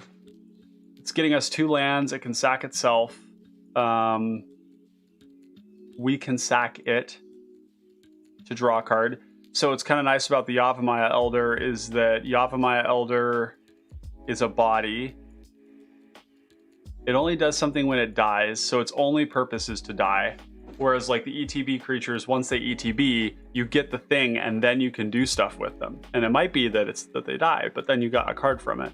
Whereas Yavimaya Elder, it's like when it dies, it gets the things.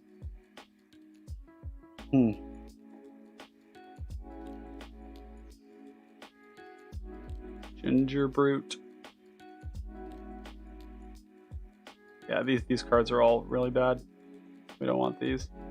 Some of these considering section cards are really are doo-doo. They're not good. Was it Praxia who did you post something about Squirrel? Did you send me a Squirrel deck? Just want to make sure I'm not missing anything.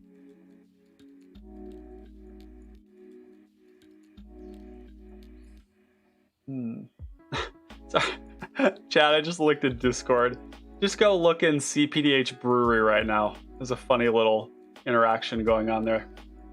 Makes me happy. Yeah, okay, so I'm going to look at your list, Praxia.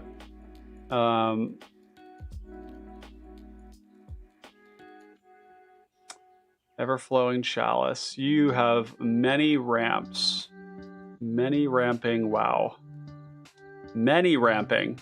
1, 2, 3, 4, 5, 6, 7, 8, 9, 10, 11.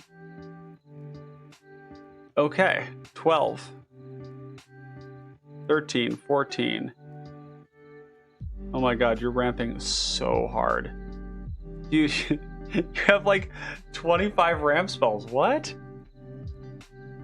Kodama's Reach, 3 visits Nature's Lore. Talk to me, dude. What's the shtick? Oh, let's see. I missed some chats here. You don't get the counter or the life gain with the Owlbear. You're correct. I think the question about Yavimaya Elder is, would you pay 6 mana for 2 lands in your hand? Hamp the Human, you're a hero. That is a really good and rational question. I admit, my brain is a little bit foggy right now. I don't know, y'all have been slowly watching me malfunction as the choices become harder. And you're right. Would you pay 6 mana for 2 lands to your hand and 1 sacrifice trigger? No. I would not. Praxia says, I went the artifact route with mine. I see that. You're also playing a really low land count, 32. And that's okay because you are just ramping so absurdly hard. I mean, it's like... And there's even more than what it looks like because Blister Pod, Carrier Thrall, Direfleet Hoarder, these are all cards that ramp you as well. Myconid. So you're really... Huh. Yeah, chat, I'm going to drop this link for you so you can see what it is that I see. This is Praxia Mogamesh's Ravenous Squirrel deck. Maybe there are 15 artifacts. We have a lot of things that make artifacts. I just realized the initiative also gives us treasures that we can sacrifice. That's cool. Damn it. Is Wellspring good enough? Don't think Wellspring is as good as just a rock. Maybe that's wrong. ETB, LTB, getting 2 lands off of it. It's pretty good. It's nice if it's like a turn 2 kind of play. Okay. Gotta cut stuff. Things have got to go. I think we are not going to cut any more out of this. We need enough interaction here. So like 2 sweepers, 6 edicts. So that's 8, 17 removal spells. I think that's plenty. We don't need to play any more. Protection Suite, I think, is fine. Vines of Astwood can target your opponent's stuff. It can also pump. Usually we're not using it for the pump because we don't want to get blown out. Cameo Safekeeping can protect certain things. I'm also just like not certain whether we need either of these. Like we just recast the squirrel, right? I am also feeling as if my list is suddenly very short on ramp. And I don't think Owlbear is going to make it. Praxia's massive ramp package, making me feel very jealous.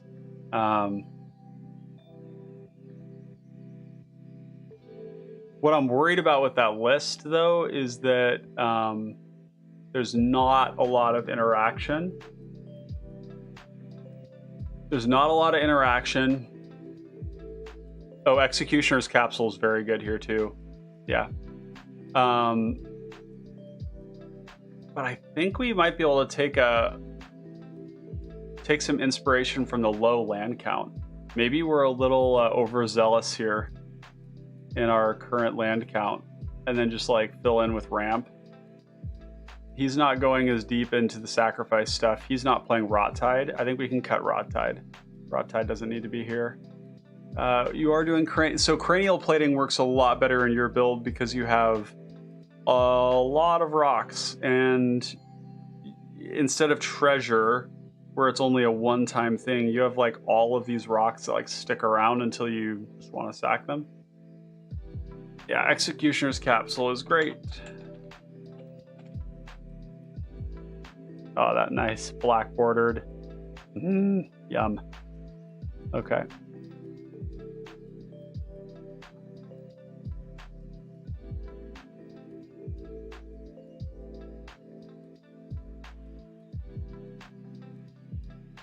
I don't know that we need these. Okay, I'm gonna ask you guys. Yeah, I don't have nearly as many artifacts, or really like enough of them that stick around with cranial plating to make cranial plating good. So I'm gonna have you all vote for me here.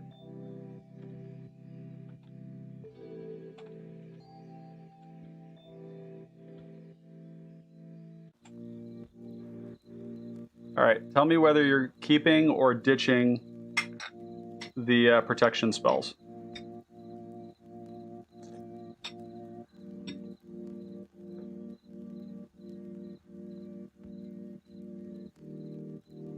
There might be an argument. Like, there's an argument for both of them, because Vines hits your opponent's stuff, and Tamiyo's Safekeeping can protect other things that, like a Tortured Existence, a Pestilence, Cranial Plating. Oof. All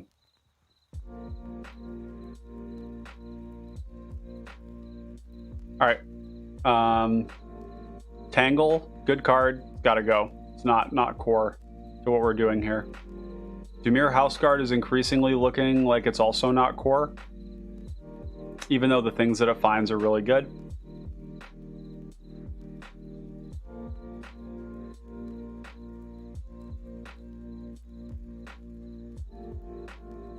Night Soil is also suspect.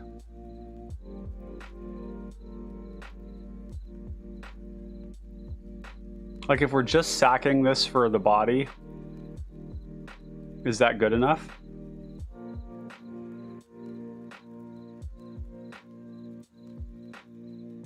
Like, Jewel Thief is better than that in this deck. Carrier Thrall. Pretty high value. Think you're running Carrier Thrall as well? Yep. Carrier Thrall is a nice and spicy downshift.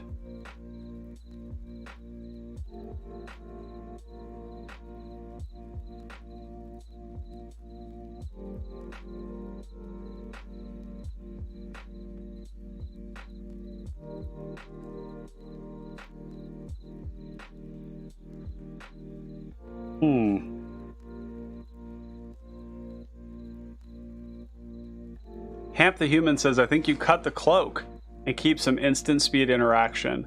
I'm running Night Soul based off my meta. We have 3 ghost decks. Yeah, the ghost decks do have Dimir Infiltrator. Although ghost decks are really, really low creature count.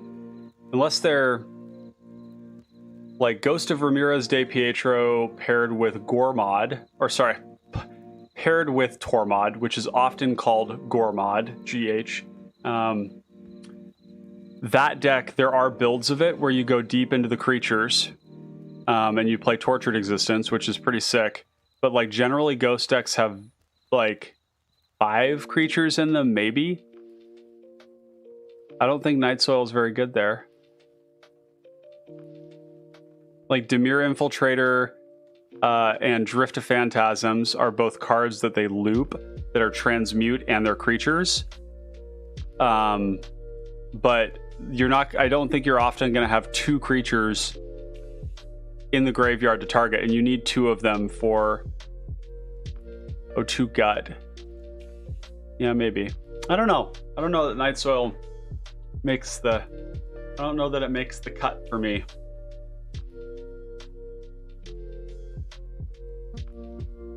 Oh, and now I'm looking at this deck and realizing how many tap lands there are.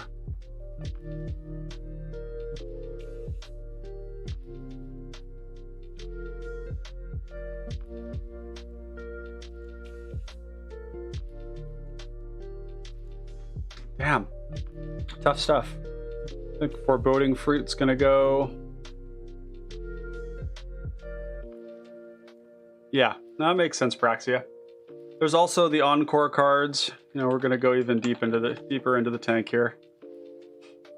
Like Finclade Fugitives. It's a really good card. Works amazing with the blood tokens. Exquisite Huntmaster is very good in this deck. All of these are very good. Blood tokens, bodies, more bodies, removal. Fuck. Ugh.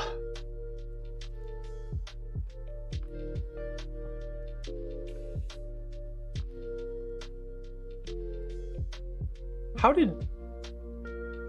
did you get all of this ramp in the deck and I didn't? What am I playing that you aren't? I guess I'm playing a lot more interaction.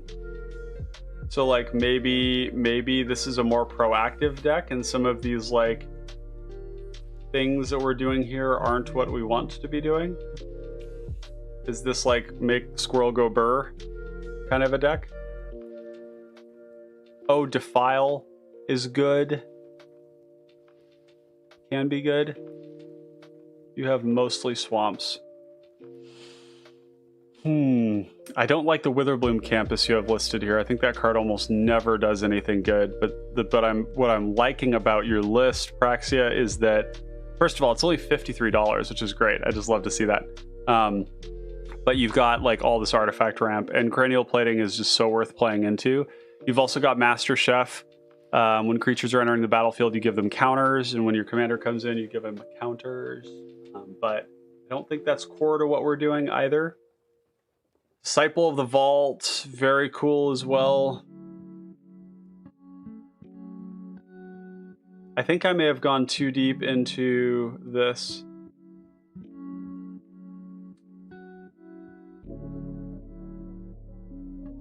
So maybe we cut Grasp, Ashes, Victim.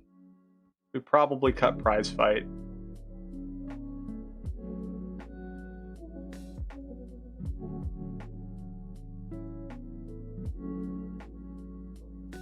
Feed the Swarm could be a cut too. I don't think we actually care that much about Pestilence. And we're not worried about Oubliette because we can sack our own commander.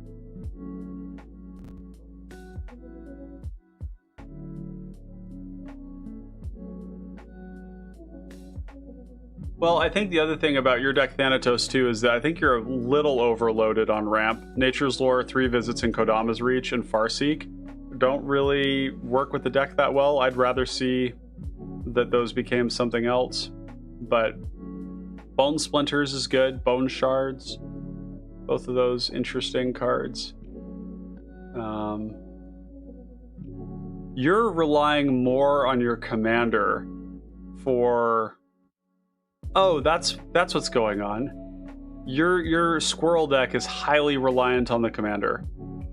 That's why, like, I have like draw. I have like lots of cards that draw, and you have Village Rites, Deadly Dispute,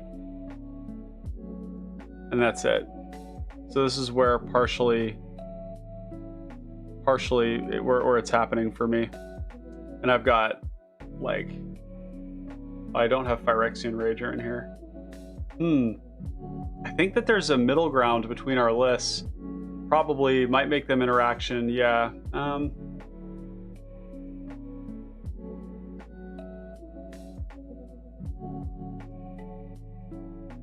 Maybe I have too many, like, threats? I guess Slum Reaper is not really a threat here. I mean, it is because we can, like, upgrade some of our shitty stuff into big stuff, which makes them a threat. It's like sometimes the Edict creatures are only there to sack themselves, and other times you replace something else with it, and then it's, like, really good.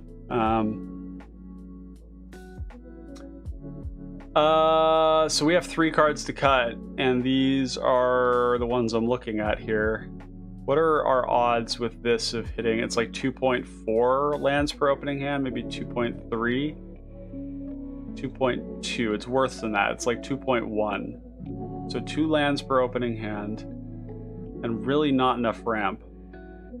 Oh man, this might have to have a part 2, guys. This might have to have a part 2. Wonder if I need to go back to the drawing board a little bit. I'm feeling like pulled, like there's tension between me. All right, so there's tension between me wanting to have, like, really good ramp and then me wanting to have all these good cards.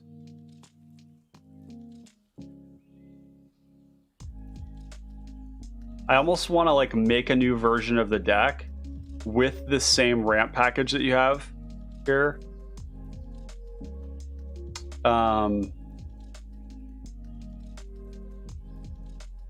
And then start from there so we know what we actually have room for and what we don't.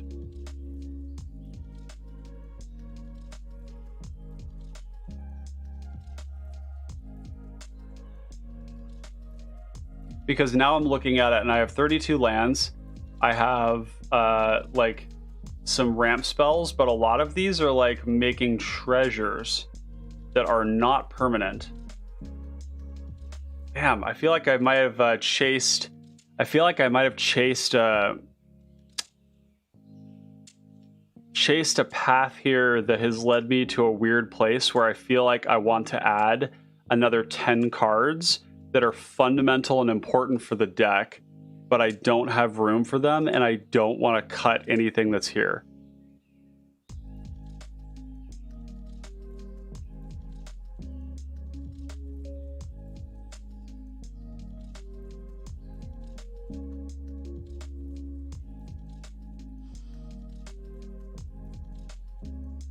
And we have like a reasonable number of like mid-cost cards that we need to cast.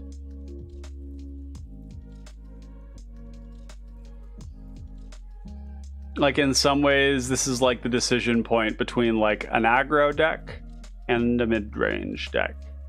Because the mid-range deck would want to have a lot more mana. And then that mana later on becomes cards. You sack it with the squirrel. You can always recast the squirrel. The issue I'm running into here is like, I don't think we have enough mana to actually reliably recast the squirrel all the time with this build.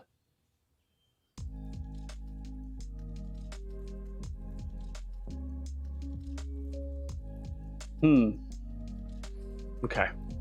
All right. Let's do something here. So I'm going to duplicate this.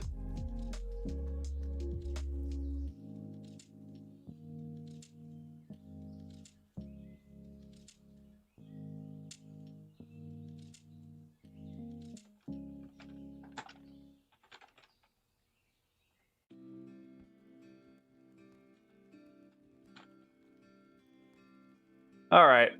Okay. So let's bulk edit, and we're gonna move all of this stuff over into considering.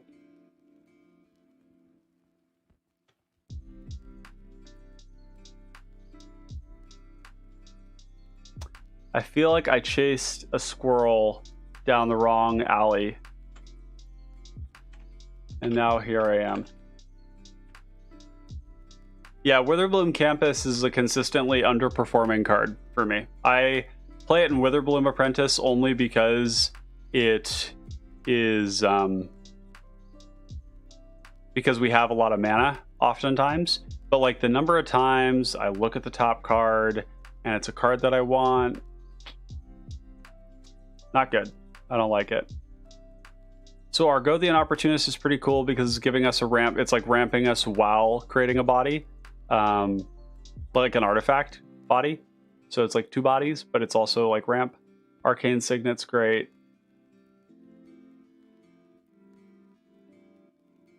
I think Blister Pod does make the cut because it makes something that can sack itself to make mana.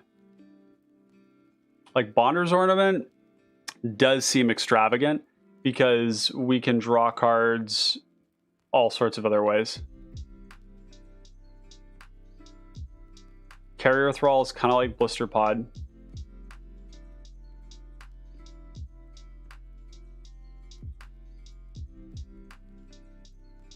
Charcoal Diamond.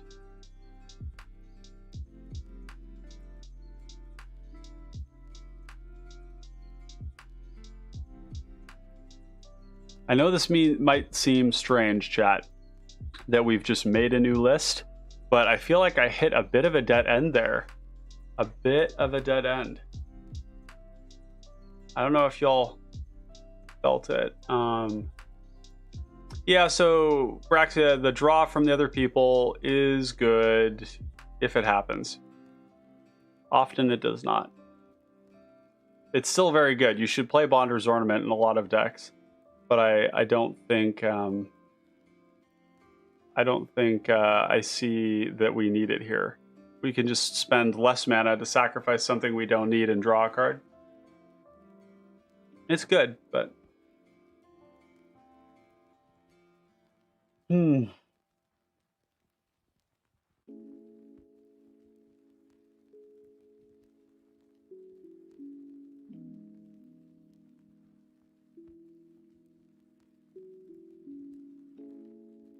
I like the Gilded Pinions. I think this is where we want to be. Gilded Pinions is exactly the kind of place we want to be. We're going to play the Signet. These don't have to draw cards or like sack themselves to be good. Growth Spasm is one that I would be interested in because it's actually creating a creature with it. Yeah, we can do that for you. Meddler169. I haven't seen you in chat before. Glad to have you here. Thanks for coming along for the ride. I know things have slowed down a little bit here in this build. But sometimes this happens in deck building, and we're here to give it to y'all raw. Raw and unfiltered. Papa got a little stuck. Got to hit the drawing board again here. No,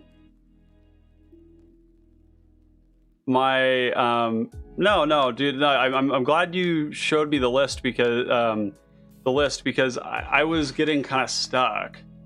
This is like, I mean, this is what we talked about, right? You guys remember at the beginning, right? Like, this is going to be a very hard deck to build well. Very tough. Like I said, Mayhem Devil took me... It's a continued work in progress. And this is no different. So many different ways that we could go. Growth Spasm seems particularly good. It is 3 mana though. So like, is Growth Spasm better than like a creature that searches for a basic and puts it into play tapped? Because that's what this is. Except that the spawn can sack itself. Oh my god, we haven't even looked at Bequeathal. Fuck. Oh. God. Help. Help.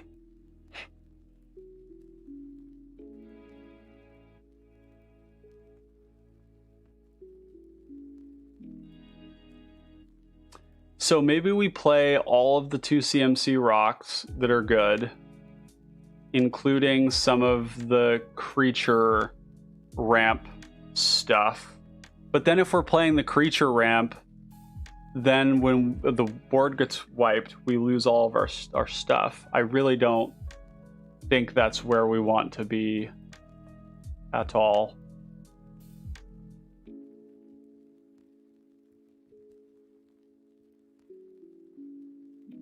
Network Terminal is pretty stupid in this deck. Damn.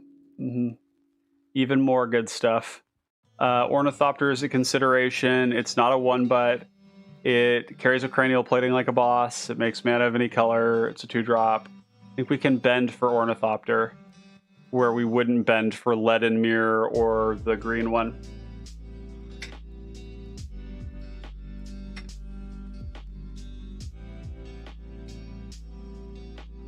What's up, Derek? For those of you who don't know, Derek is a friend of mine and one of the members of the Pauper Commander Rules Committee. So give him a little wave, say hi. There he is. Yeah, look at that little dory fish. So yeah, Derek, you're right, Nimblewright schematic. So just to update you, Derek, we had a deck, okay? But we got kind of stuck. I was looking at another list and I was realizing that like the vision I came at it from in the beginning was one where I wanted to have a lot of ramp so that the squirrel was always recastable. We could always activate its abilities. It seems very core to the deck that the squirrel wants a lot of mana, even though it's very cheap, which is really good because we're never going to get locked out of our commander. The rocks also become food to the squirrel later on to draw cards and gain life. So as long as we have ramp, we can like do stuff with the squirrel. And what I realized with the previous build was that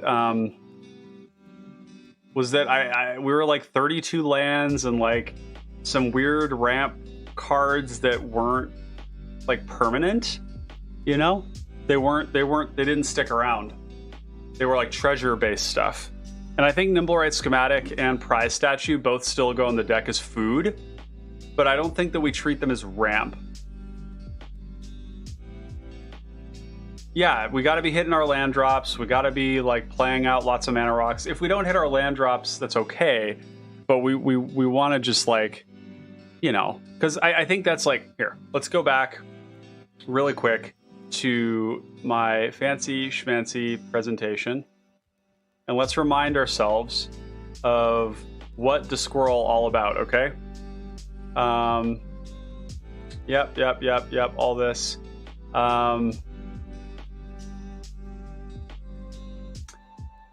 This might be where I think this is actually the premise of this statement is wrong. It's okay for the squirrel to be center stage because we just recast it when they kill it. It is perfectly fine if the squirrel dies. The squirrel is center stage. Mycosynth Wellspring seems like where we want to be. Yeah, I think Mycosynth is very good. Ichor Wellspring, good.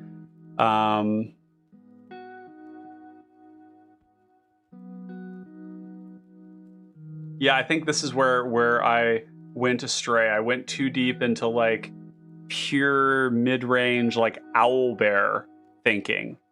Like, oh, let's play Owlbear.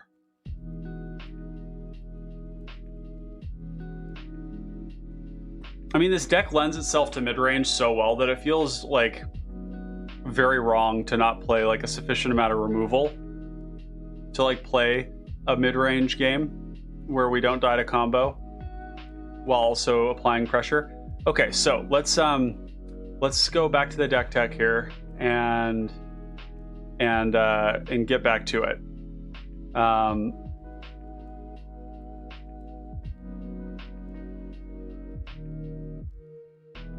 Yeah, exactly. And that's the tension is like there's the tension. Yeah, we need things to stick around. Exactly. And I want to have like I want to have some generically good things that, you know, ETB and give us a good amount of value while being like a big body. The Monarch and the Initiative are all good examples of that. And maybe that's as far as we go. But but I just want to have like that generically good mid-range stuff. And maybe that's where this is harder to do than with Mayhem Devil. Like Mayhem Devil, a lot of the things that make things in Mayhem Devil are also good threats. And that's what we don't see as much of here.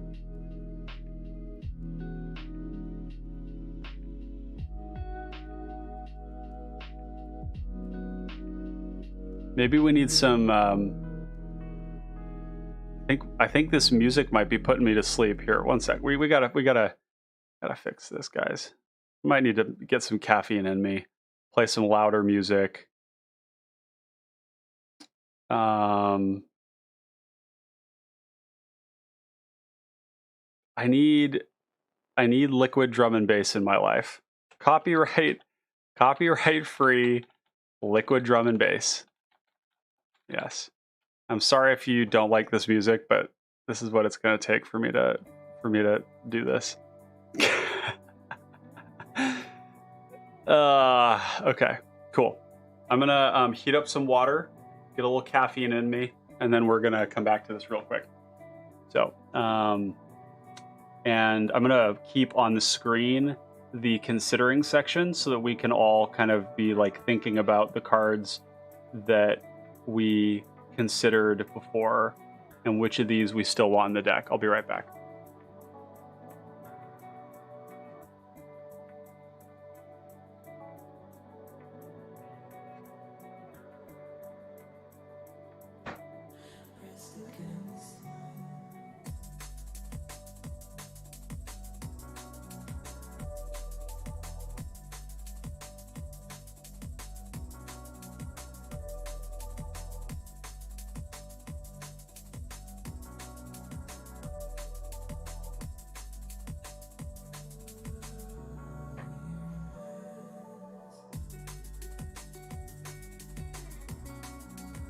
All right.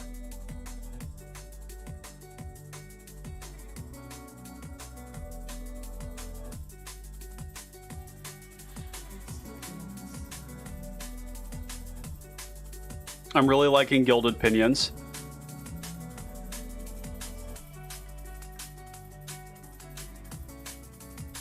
Being able to grant the squirrel evasion after we've ramped seems really good. And the ramp doesn't stick around for as long. Like I use Gilded Pinions in Passageway Seer because we just want to hit a 2-mana rock on turn 2 so that we can turn 3 play the initiative. But the initiative gives us a land for our troubles, and Gilded Pinions is fine if that's the case. It's fine as a 2-mana rock. But in this deck, like it's just like 2 mana, you get a treasure and flying, and then that treasure you can sack to draw cards later on, or you can use it to ramp, or use it as ramp once. So it's like a little less good that way.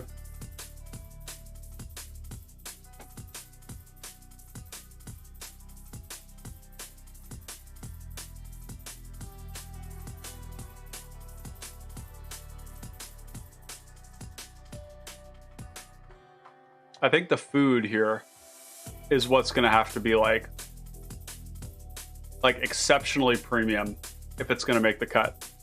And I'm talking like Underseller Myconid premium. Like this is very, very good. 3 bodies, it's fixing our mana, it's ramping us.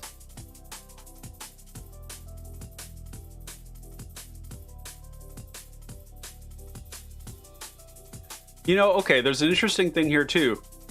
The locket. The locket, when you sacrifice it, it's 1 more mana to draw another card instead of using the squirrel. So the 3 mana rocks that sack themselves to draw cards are actually, yeah, in every way, shape, and form, the rate at which they do it for themselves is better than the squirrel. Golgari Cluestones, 2 mana. No, it's not actually. It's the same. It's the same because you have to tap the locket to do it. So Cluestone is 2 mana plus the rock, and then you sack it, which is 3 mana, which is the same as a squirrel, but you draw a card from the squirrel. Lock it, it's 5 mana technically to draw 2 cards. Okay, so that logic doesn't work. Never mind.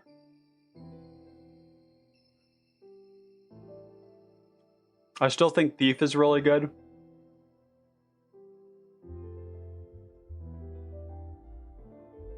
I think we want the pick, and we want the prying blade,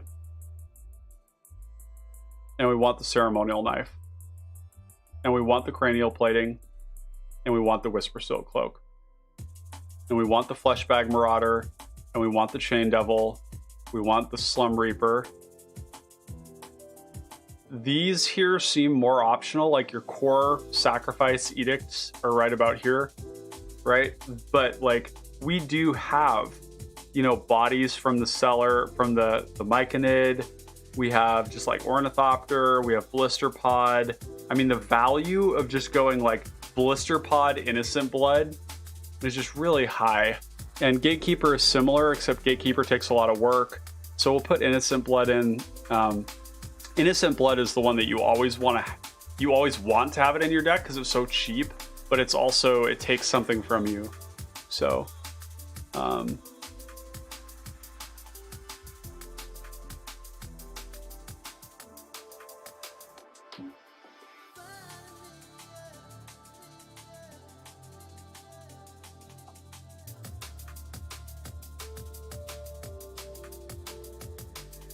I think 33 lands. Maybe 32. So Derek says, so with how easily we can be recurring recycling creatures, I honestly would want to lean hard into ETB creature ramp. Yeah. Well, so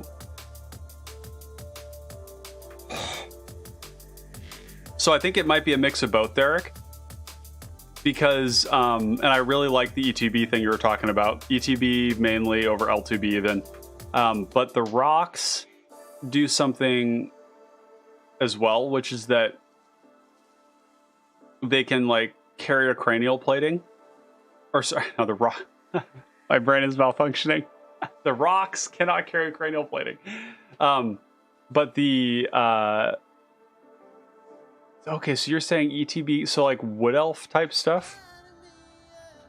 Yeah. Y'all are just like watching me like slowly lose my mind as I try to like complete this deck. Yeah, Sylvan Ranger would be a good example of that. Yeah, because then what we, because the beauty of those, well, so they're not artifacts. That's the only thing for cranial plating. And cranial plating is just, seems really good in a deck like this.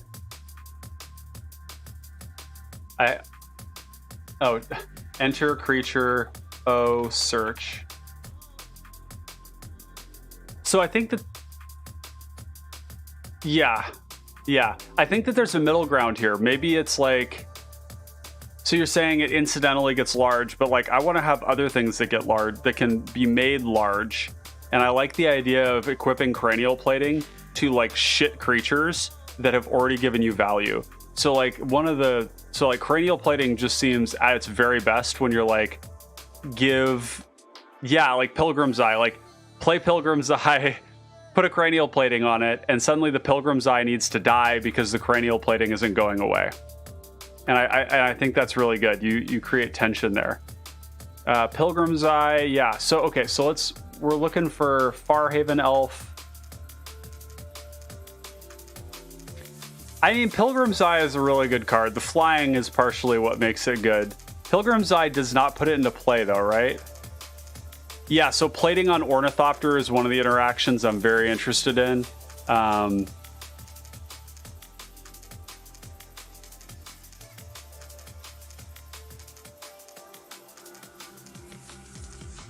Yeah, we need to hit land drops and ramp.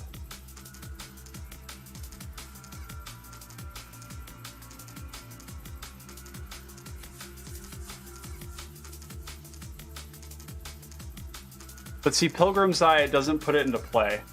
That seems like suspect a bit. Searchlight Companion's kind of interesting. It's like 2 bodies on 1 for 3 and one of them's evasive, but it's like not really giving us anything else.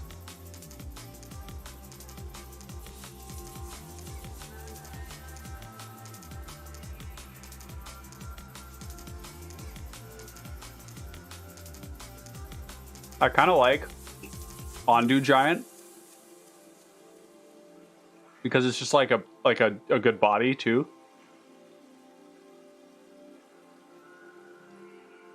And so this is another one of those Ship of Theseus problems where it's like if we're playing all these rocks and we're like ramping in this way, then like the things that we're ramping with, some of them maybe can be bigger so that they're not just dead air in the deck. Like Undo Giant, when you if you go like Squirrel, 2 mana rock, and then the next turn you're like 2 more 2 mana ramp spells, and then you go Undo Giant, you're like, yeah, I'm on board, and I got to ramp even more.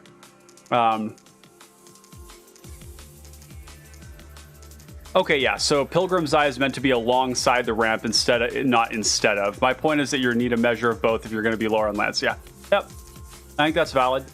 Yep, we'll toss it in for now. Let's get the Undo Giant in there.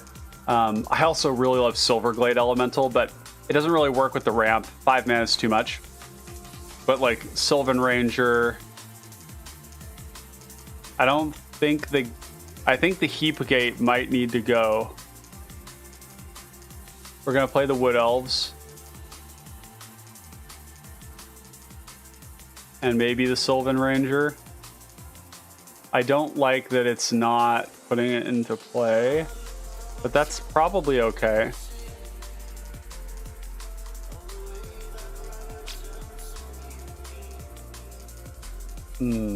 That D&B, it do hit just right. Yeah, it does fill the curve nicely. There's also the instead of enter, you do dies. And there's a couple of these, like Viridian Emissary, that we could look at, and like Primal Druid. These are kind of cool. So we go like turn 1 Squirrel, turn 2 Primal or Viridian, and then turn 3 sack them. That's a pretty good play pattern, isn't it? Yeah. Yeah, this is right where the deck wants to be.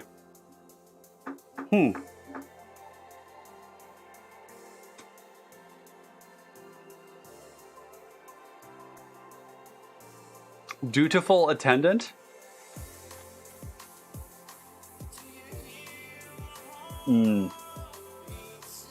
I don't think so. I think we would rather have Cadaver Imp, right?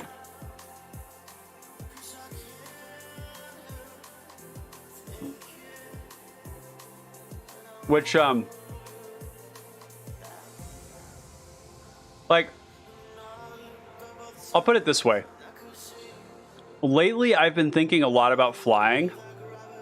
And when we're in black, a lot of times we just end up with cranial plating in the deck because so much of what makes black good is like these like mid-range kind of interactions that we have. We have a lot of really good stuff that leads to mid-range and control.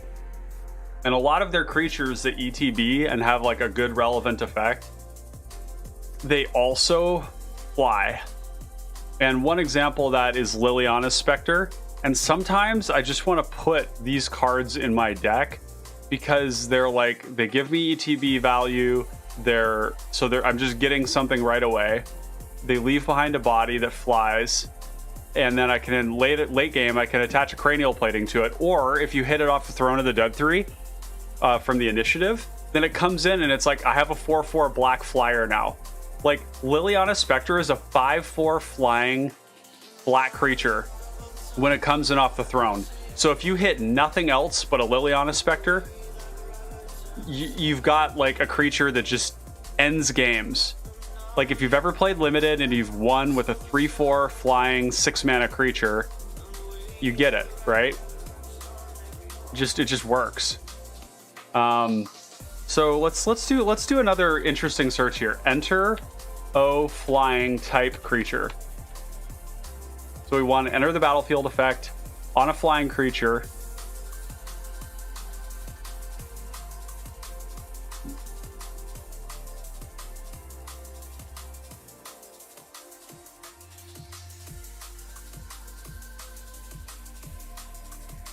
This is very similar to Cadaver Imp. Pilgrim's Eye. Yep, it's in. It's in. So Courier Bat says an opponent, if you gained life, which we can do.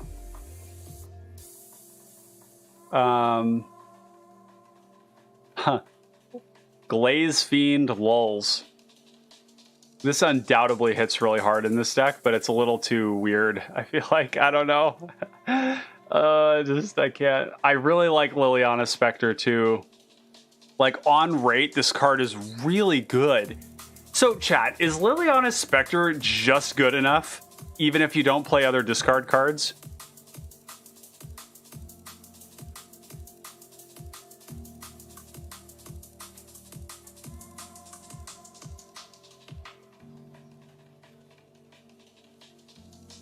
Like,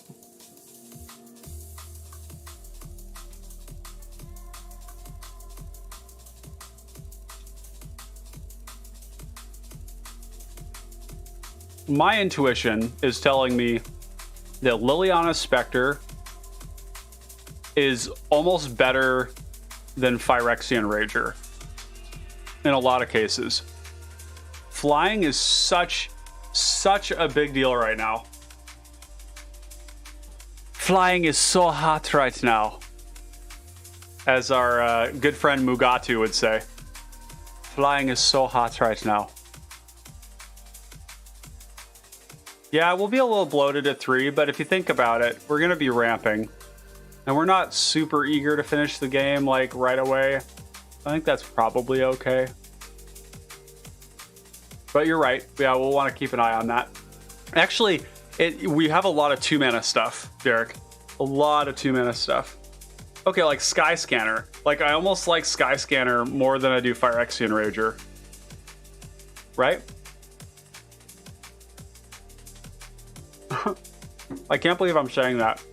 This format is so weird, guys.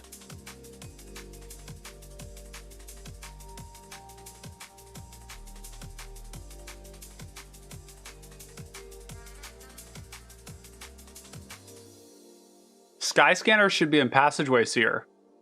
Ah, God damn it.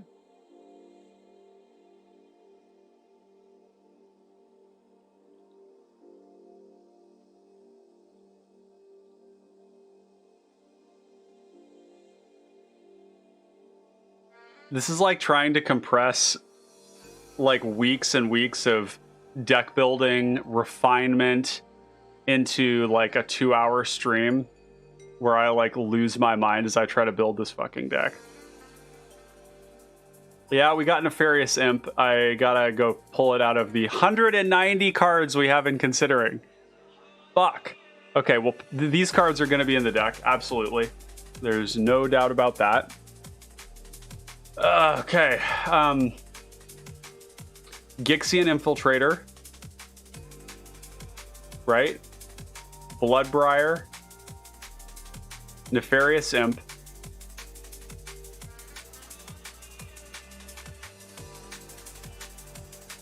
Okay, do we have the lands in here yet? No, we gotta get the lands in. Okay.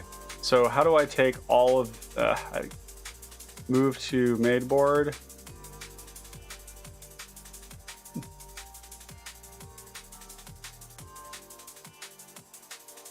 We got this. Be strong for me, chat. Be strong for me. Okay. Did I just move some gate cards in there? No, I didn't. Okay, we're not going to do gate stuff. I think Heap Gate's really cool, but like we've got to have another gate for it, and I don't want to play all these tap lands over and above the good tap lands that are just like part of the normal plan.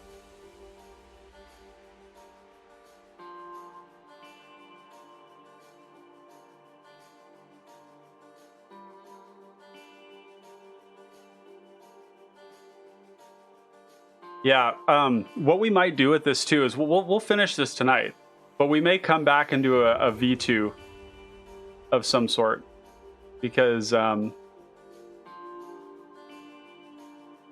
like the things that get lands. Or draw cards.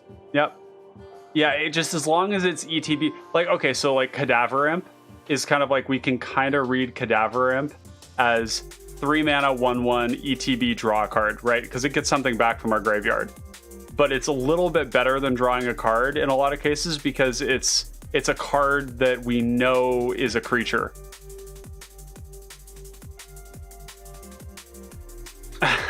Braxia is saying, hell, you're helping me fix my deck up. Well, I'm glad it's helpful. Yeah, it'll never be a dead card, really. Yeah, I agree. I think the Viridian Emissary and the Primal Druid were really good includes here, too. They're highly synergistic with the deck. Last deck I played these in was Skyfisher Spooter, as I call it. And both of these cards were pure, unfettered gasoline. Okay, now I'm seeing that we might... Now we're too much ramp. Oh. Yep, I think that's correct, Thanatos. You cut the 2 mana ramp things that don't do anything other than ramp. Play some bodies. Let the bodies hit the floor. Let the bodies hit the floor. Let the bodies hit the... Okay, so Sylvan Ranger is another one that's on my shit list here because it's not actually putting it into play. So, like, do we want Sylvan Ranger? Well, you're saying cut the diamonds. Really?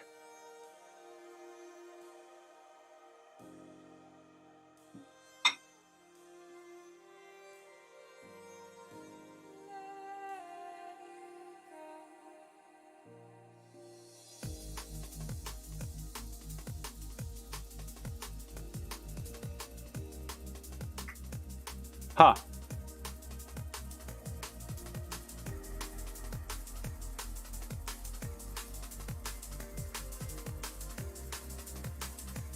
Yeah, no, I agree with you, Derek.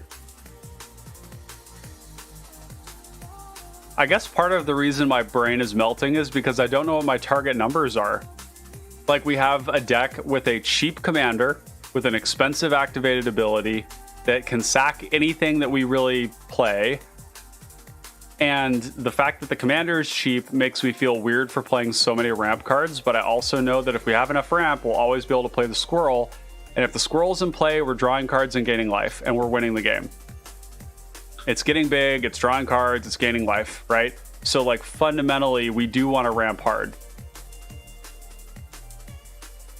They're pretty bottom of the barrel. Oh boy. Them's just fighting words.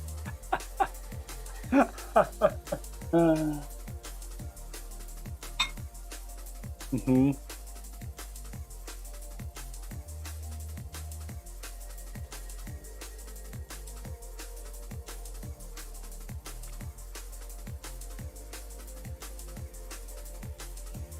Yeah.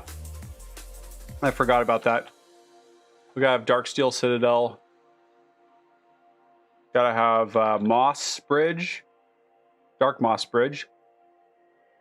Gotta have Vault of Whispers.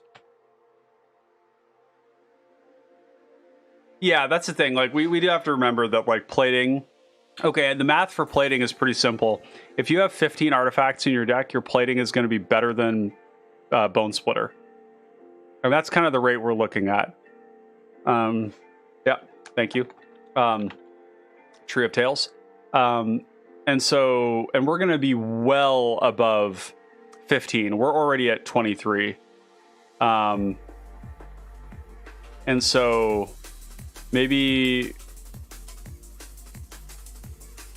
Let's see, what were you saying is good? And that with the other equipment that make tokens. Yeah, so Gold Vein Pick, Prying Blade, Ceremonial Knife. Plus, like, this artifact count does not count the things in here that make artifacts that aren't artifacts. So we're fine. So we're cutting Moss Diamond then? And we're cutting Charcoal Diamond.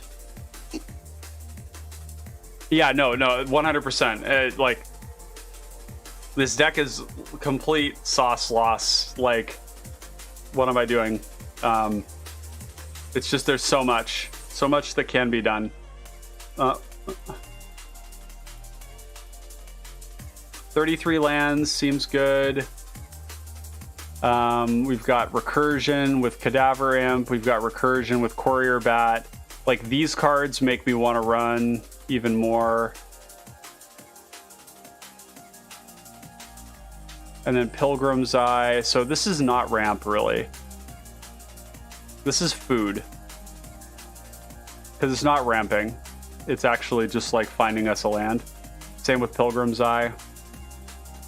Sky Scanner is draw. Liliana's Spectre is just... it's getting a little complicated with the different... Aristocrats gets into this place sometimes where you've got a little like crazy in terms of the categories and whatnot. Because there's like it's almost like you just need to have a creatures category and maybe ditch the...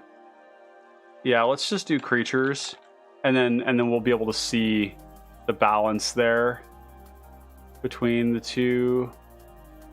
Yeah, creatures, creatures, creatures, creatures, creatures, and then come back here and fix all these tags. Get rid of the food, because we're gonna have plenty of food. We don't need to think about it so much in like, do we have dedicated food for the deck? Yeah, it's kind of like card draw. It's also filtering.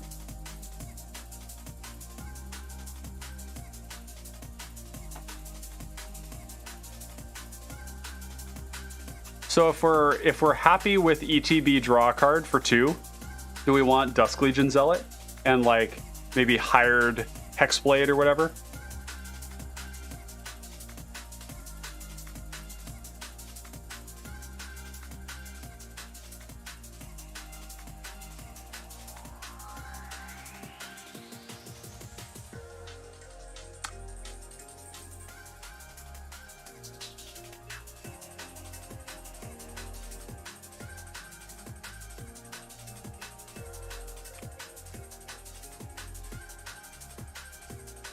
I think Dusk Legion Zealot's good.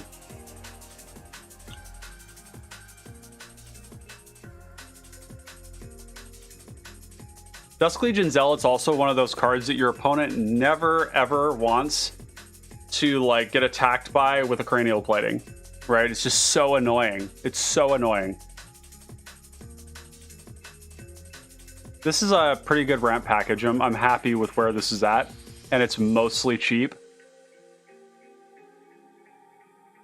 And the reason I mentioned the cranial plating thing is that I am a really big fan of creating cognitive dissonance for my opponents in games. I want my opponents to be very confused why they have to spend their Victim of Night on my, on my 7/1 Sky Scanner that already drew me a card because they cannot take 7. And so they have to kill my Sky Scanner. And I know I'm like laughing about it like it's a meme, but this is no joke. Like, cranial plating turns a potato into a cruise missile. And so like, we want to play stuff that gives us something right away, that has a body that we can sack to the squirrel, that if we have enough cards, then we just start to have all these creatures that can apply pressure. That's like your higher order thinking when it comes to like, how does the game play out?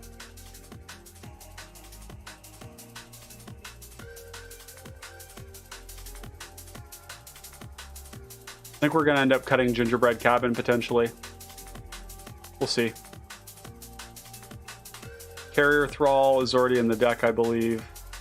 Blister Pod is in the deck, I believe. Yep. Okay. So we have all the lands. I'd like to wrap up with our, or not wrap up because we're not close to even done yet, but we need removal in here. So Oubliette, Ashes to Ashes, Victim of Night, Prize Fight, Grasp of Darkness, Go for the Throat, Feed the Swarm, Executioner's Capsule, Snuff Out, and we're missing one. Nope. Nope, we got him. Okay. Don't think we could do like one more if we wanted, but we don't necessarily need to. Because we've got 4 edicts, 13 with removal, 14, 15 with the sweepers. I hate that Hexblade requires that you cast it with a treasure, because I just think that we're often going to not have that, and then it's a bear. The bear is no so good. Now, in terms of like we're ramping hard, now the Exquisite Huntmaster is absurd. Briarblade Adept is absurd. Finclade Fugitives, lunacy. We still want the Biograph, because the idea of playing turn 1 Squirrel into turn 2 Biograph sounds great. I think we still want the Gangler, and we still want the Hooting Mandrills, and we still want the Bone Picker, and we want the Vicious Battle Rager, we want the Avenging Hunter, we want the Mockrit Behemoth, we want the Underdark Explorer.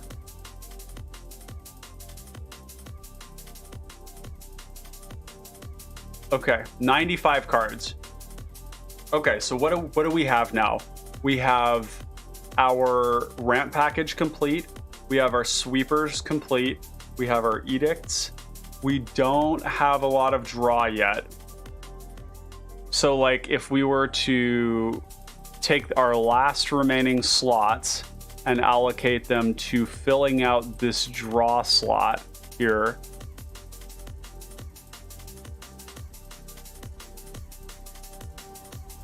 It would be Ichor Wellspring, Mycosynth. Oh man, see now we're...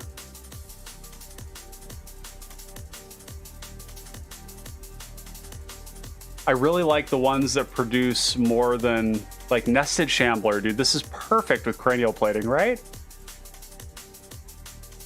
And these prize statue effects are really strong. Any card in Aristocrats that has 3. Yeah, Siphon Mind. Fuck, now we're over 100 again. Chat! Oh, God. We don't even have pointed discussion or Sign in Blood, Knight's Whisper, Reckoner's Bargain. Like, all right, if we're gonna be completely real about this, this is the actual card. You know, the unreal. 107. There we go. Right back to where we started.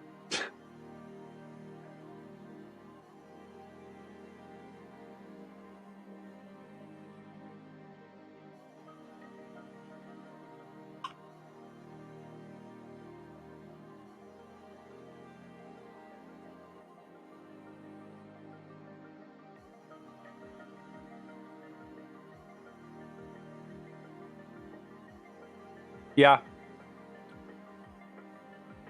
Well, so here's the thing. Deadly Dispute, Bargain. So what I do want to have is just like sources of raw draw. That just draw us cards without having to sack anything. I also want to mention Courier Bat. I think can go. I like that it's ETB, get something back, but we have to gain life, which means this is actually a 6 mana play. So I think this is gonna go.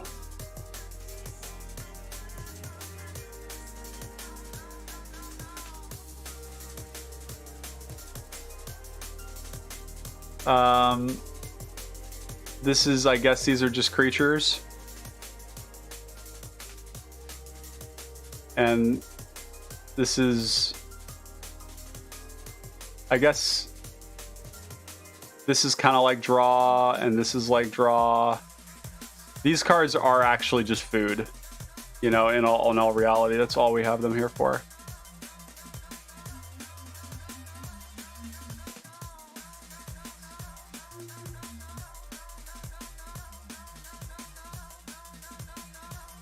Sup, Zanzibar? Faye 47. Zanzibar, how you doing, buddy? Good to see you in chat. Thanks for coming to join. Yeah, just like this deck is really hard to make. It's really takes discipline and like a focus and intent. It takes sophistication. And I have none of those things right now. Yeah, my brain is smoother than a Zamboni's run over a ice rink right now. And so what happened, Zanzibar, is we made a deck together, and it had and there were just so many cards that I just didn't feel like we can cut, but we were like 11 cards above. And then somebody in chat, Praxia, shared his list, and I realized that we'd gotten lost in the sauce. Okay, we'd gotten lost in the sauce, as Aspiring Spike, famous modern player, likes to say. And we got too far away from what makes the deck good, which is that we have a cheap commander with an expensive activated ability that is really good. And as long as we have our commander or can recast our commander, we can draw cards and gain life. And if we're drawing cards and gaining life, we're winning the game. So we are ramping pretty hard in a deck with a 1-mana commander. And that tension in my brain was kind of what was breaking it. So Derek says, I know it's hard to parse looking at a list, but I believe that we'll find ourselves flush with cards. Yeah, I think so. I think there's a good... Oh, and actually, speaking of which, flushed with cards, we don't have Thought Vessel in here yet, which is a 2-mana rock.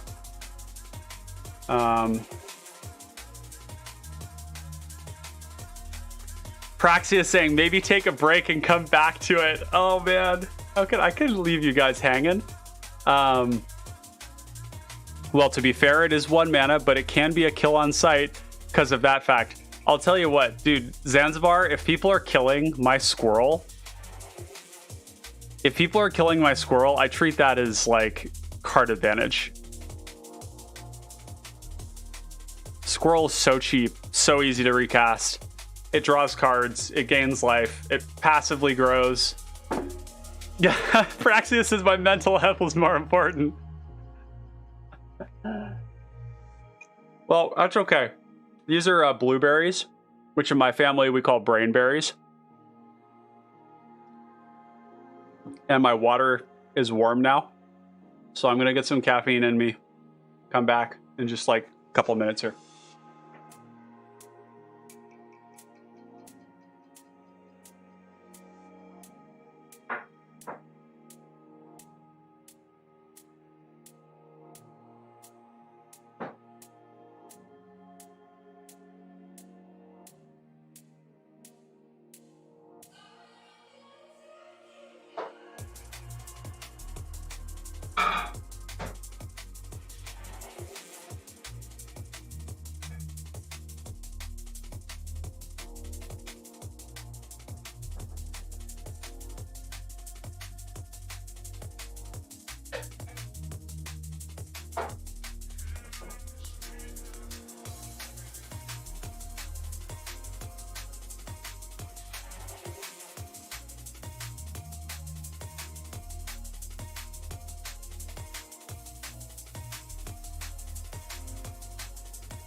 All right, back to it.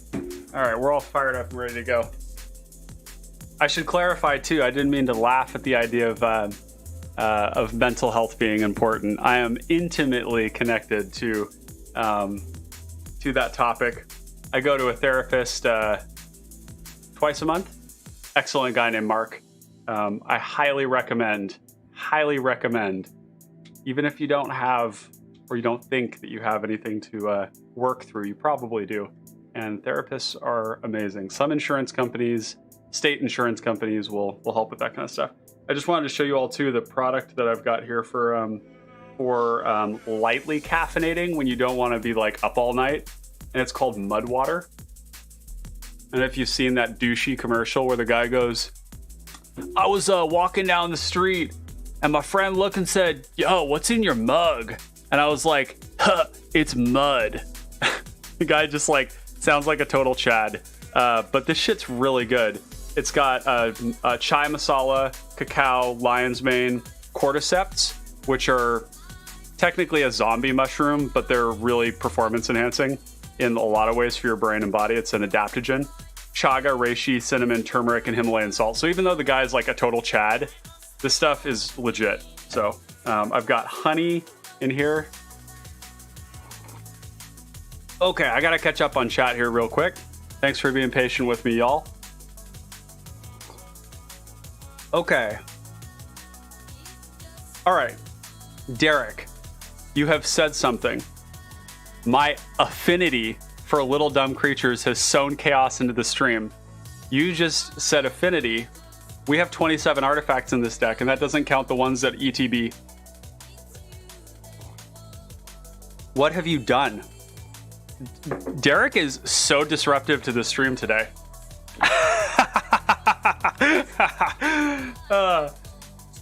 You and Praxia have both caused mayhem, but in the best way, because the reality chat is that Ravenous Squirrel could easily be like among the most powerful decks in the format. So like this is going to be hard because the deck is good. You already cut them from yours? Oh, I know. I hate to have all this attention. Okay, so I got to catch up a little bit here.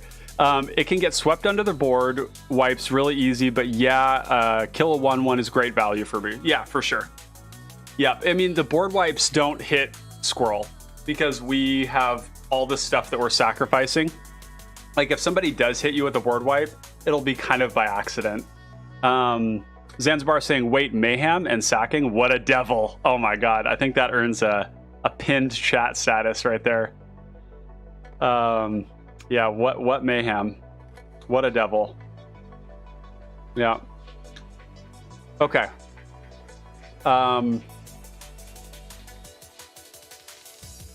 Where were we?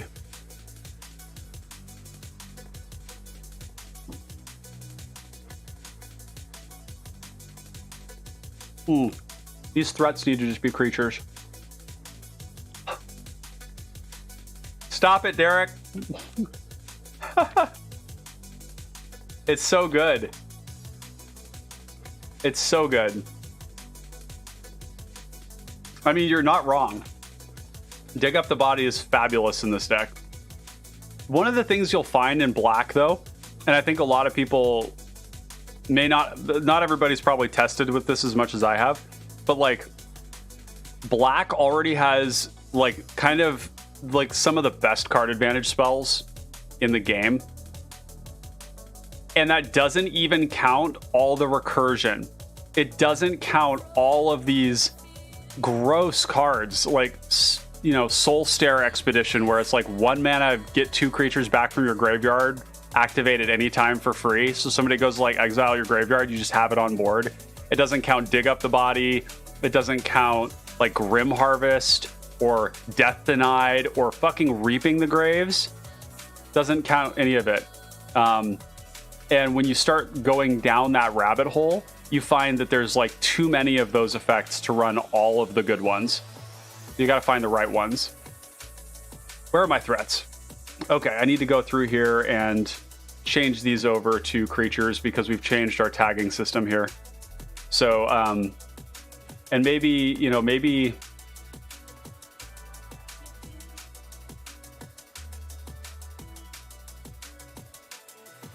sometimes I don't like to put Fleshbag Marauder and stuff like this under creatures, because you can always see your creature count down here.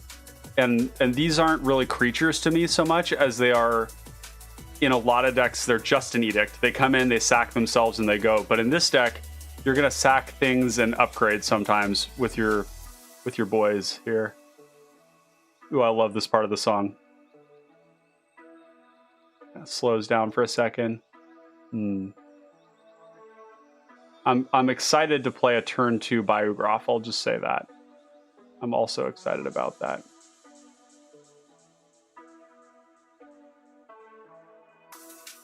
Ooh, picks up. It's got that nice little do do do do do do do do do do do do do do.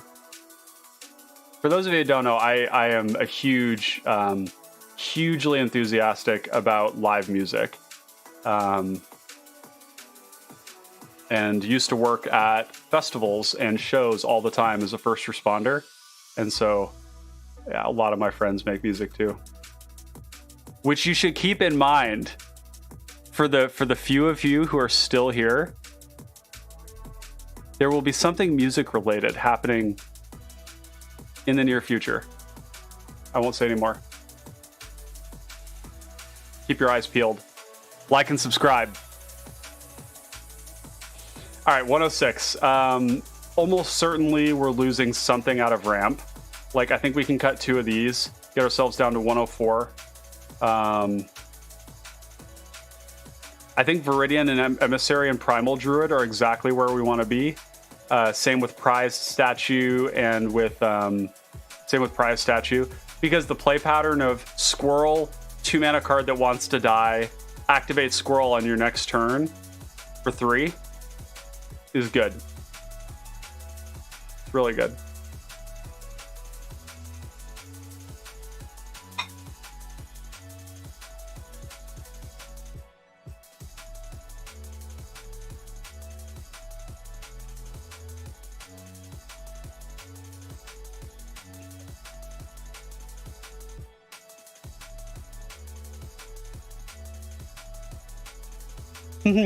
True Man's World. What's your end game? Yeah, we smork them. Yep. Yep. Think like chittering rats. Think Willard. Think the birds. Okay? Yeah. We have all this value generating shit, and eventually a cranial plating comes in. And cranial plating ends the game. Or Squirrel just gets cast and recast and cast and recast, and it's big, and we get a Whisper Silk Cloak on it. We also have Pestilence and Crypt Rats. These cards end games. We have Life Generation in the command zone. Yeah. And then we've got, you know, like this whole initiative thing going on too. And the initiative is like a win condition, so.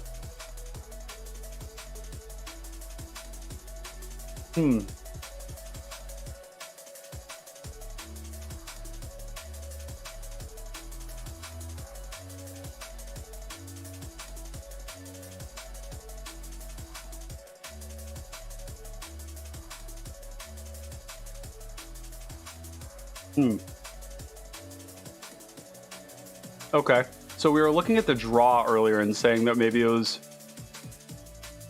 like maybe pointed discussion.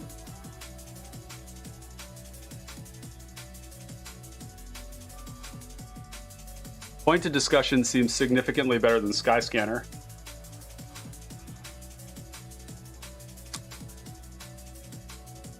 By the way, if you want to summon an evil apparition of Derek, you say the words that I just said right there. That's how you get haunted. That's like your Bloody Mary into the the mirror 3 times. 3 times. And you summon like an evil doppelganger. I could be wrong. I could be wrong. See, Derek, all you'd wanted to do is come in here and tell me about all these good cards that we're gonna put in this deck, and it's gonna be so exciting. Doesn't want to help me do the hard work. We gotta cut the fat. It's true. I'd play 64 Sky. You know, and would it be bad? Would it be bad? I don't think it would be. So Ornithopter of Paradise is particularly good in this deck because it is a flying mana rock that can carry a cranial plating, and that's good. But we are down to the only good cards, so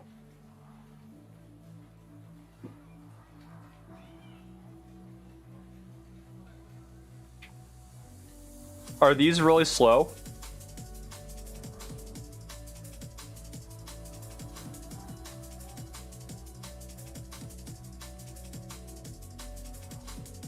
Not sold on Innocent Blood.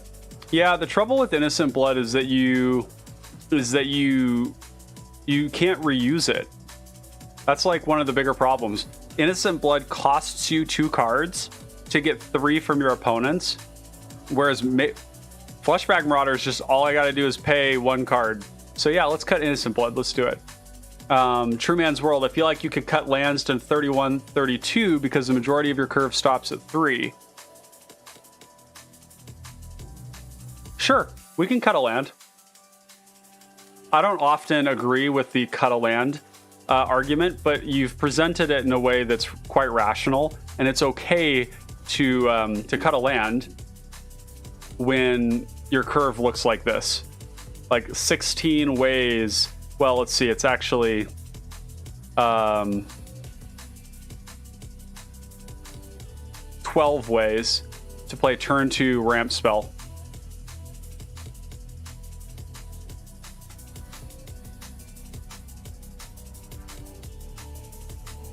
Yeah, we'll be fine. We have cards like Sylvan Ranger. We have like a lot of like these, like in a pinch, we're gonna have Scion tokens.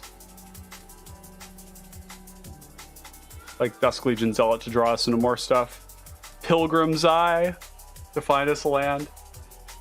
So you would play a deck, Derek, with 64 Sky Scanners, but would you play a deck with 69 Pilgrim's Eyes? That's really what everybody wants to know.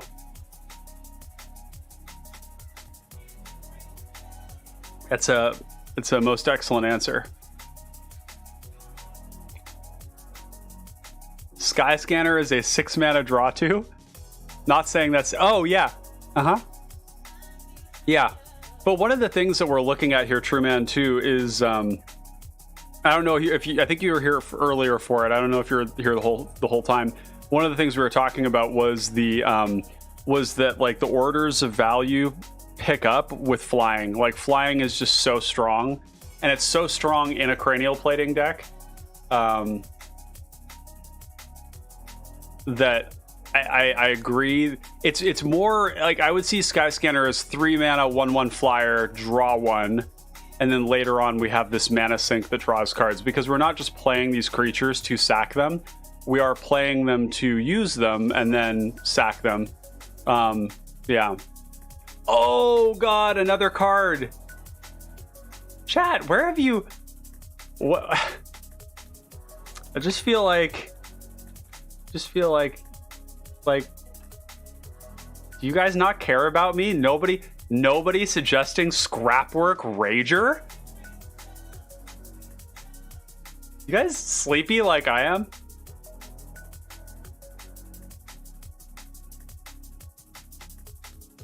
Oh,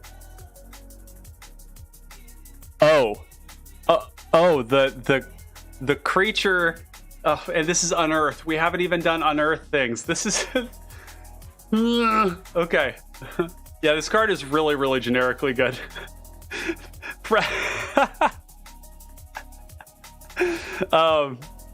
Yeah, Prax doesn't like this as much, so much. But what I really like about Scrapwork Ranger from a generic standpoint is that in black decks, a lot of times you have the ability to go Scrapwork Ranger, you unearth it from the graveyard, and then you cast an Edict creature, you draw a card, and haste is really good. Haste is really, really, really good. Imagine you go Scrapwork Rager, attach cranial plating to it after you've unearthed it, and you swing and you're like, huzzah! 7 on the creature that's already going to die that already drew me 2 cards. And you just watch your opponent make hard decisions in their brain about their choices and stuff. This card is cracked in this deck. It's uncounterable from the graveyard too. It draws a card. Oh god, now we have to go down and look at Unearth. Actually, let's make a longer search string here so that we can just not pull the wool over our eyes. Escape.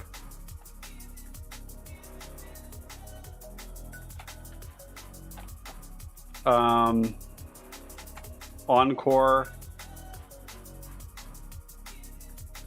What are some other... Oh, no! What about persistent specimen?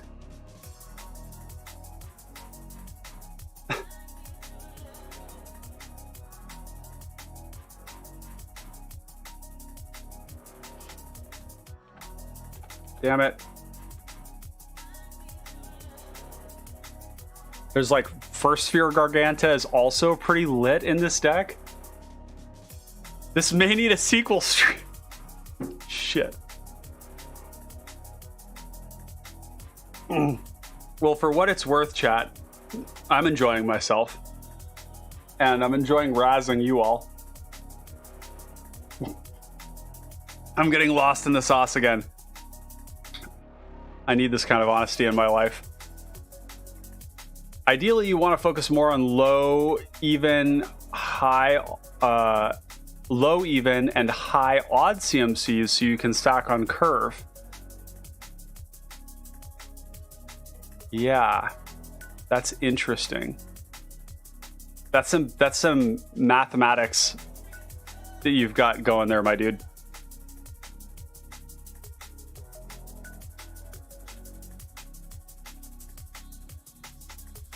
Some big brain stuff. Putrid Goblin. Yeah, Putrid Goblin's okay. I think we would probably pick like Young Wolf before we did that. And we don't even have Brindleshote in the deck yet. Grixis Slave Driver is another one. But again, these are like kind of expensive. Yeah, Young Wolf's a common. Yep. True Man's World. Do you play Modern? Do you play Yawgmoth? Derek, have a great night. Thank you for stopping in, man. I really appreciate the suggestions. Your presence here is appreciated and enjoyed. Now, I hope you have many sweet dreams of Pilgrim's Eyes and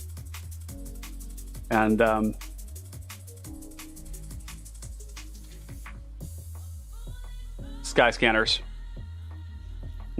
Peace, dude. Yeah, Young Wolf is a common.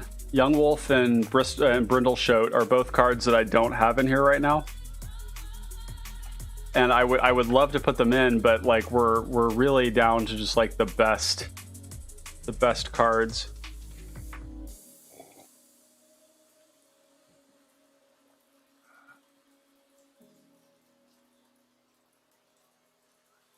Briarblade Adept can go. It's really good, but the -1/-1 on the front half is not super good. It's only the Encore where it's good, whereas the other two that I had, the Exquisite Huntmaster, is just like a 4-mana 4/2, and the Encore is insane. The Encore, I think the total bodies you make with this is 8. You make 8 bodies with this. I have to stay because someone has to stay and keep you from going into the deep end. Yeah, you're the lifeguard, Praxia.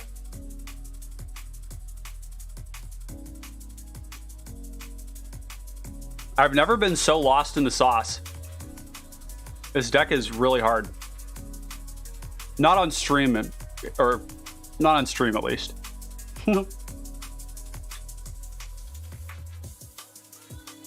We just need to cut 3 cards. We're going to cut 3 cards.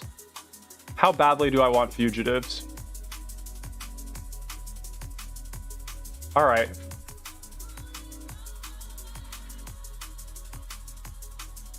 We can't have it all. I like how nice and low our curve is here. Like if we go back and look at this, this is kind of like Prax, this is kind of like the Rilsa deck, you know? Real nice little you know, standard deviation chart here. This little Mount Everest of 2 CMC, Mount 2 CMC. I would love it if we had a couple more. Like I'd really like to have Brindleshote and Young Wolf in here.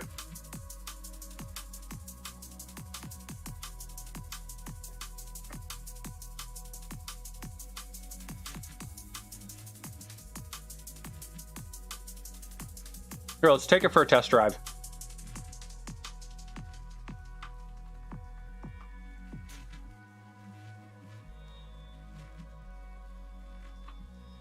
I just want to see how many lands this looks like.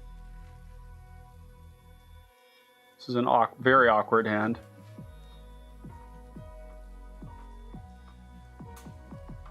Unplayable. This is a good hand. Turn 1 Squirrel, turn 2 Carrier Thrall, hopefully draw turn 3 land. We probably put Exquisite Huntmaster to the bottom. Draw. Yeah, Witch's Cottage. It's not the greatest. We really want this to be untapped. Let's say we just go Squirrel. We could also go...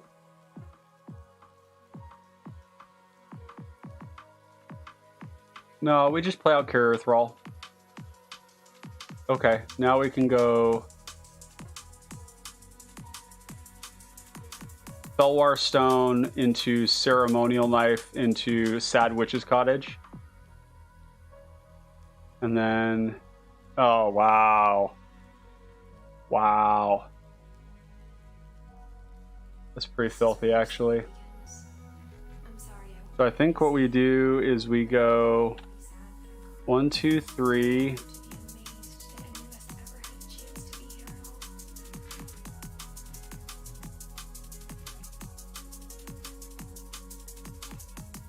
Maybe we just go 1, 2, Biograph, sack this, create Eldrazi. Yep, this is how you do it.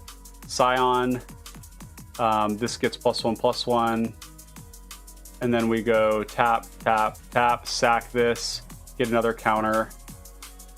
I wanted to add to it, and then we play the Argothian Opportunist, and we make a Power Stone.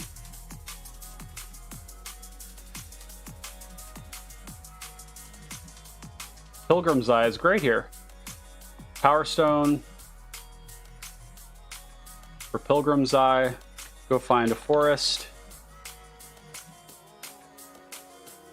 Oh, we don't have any forests because we don't have any forests in the deck. It's all swamps right now, so we'll just do a swamp, and we'll pretend like our mana is perfect. Got 3 mana, so we cast the Nefarious Imp. I like this. Turn 5, lots of creatures in play. Prize Fight. So say we go Prize Fight a blocker with the Biograph, or maybe the Opportunist. We're gonna make a treasure. We're gonna crack the treasure to scry.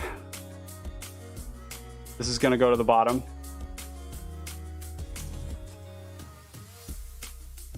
And then we use the 3. Wait. Yeah. Then we use that right there.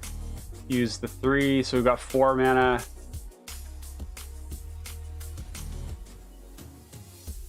Equip this to this.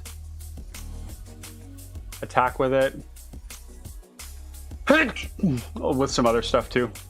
Gonna make a blood token.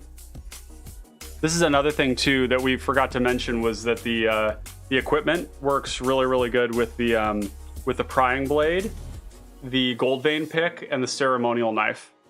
All really good with those. That's where the Sky Scanner, the Cadaver Imp, the Nefarious Imp, the all these like dirtily flying 1/1, 2/1 Liliana Spectre things, like there's third order value there that's important to consider in the deck.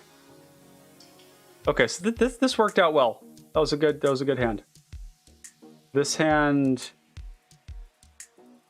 Okay, so as long as we hit a land, we're gonna make treasures, right? No, because we have to be able to swing in for combat. This is not keepable. This is great. This makes me think we should be playing more lands. Like cut ramp just a little bit. Like, because this hand feels really good, right? We don't have green yet, but we're gonna get it. So we go Squirrel. And then we untap. Ooh, Village Rites is a nice draw. So I think what we do, because we don't have green yet, but we could play Ichor Wellspring into... Oh, we've got Mount... This is another thing, is we only have swamps in the deck. So this would be fixing our mana here. Get us that. This is turn 2, and then turn 3. We play out that land. We probably pay 3 for Liliana Spectre. Draw a card. Here we can go Ornithopter for 2. Gold Vein for 2. And now we're like cooking. Now we're cooking. This is a lot. We've got the land that we can sacrifice. All right. I'm not so certain that the 32 lands is good. I think we're going to cut something here for one more land. And we need to figure out what our balance is. So we're mostly a black deck. Mostly a black deck.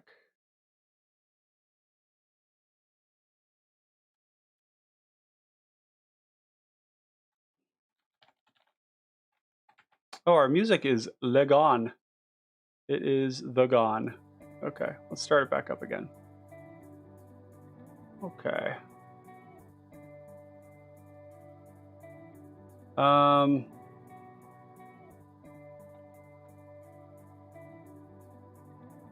Oh man, I was just thinking about the card Mother Bear.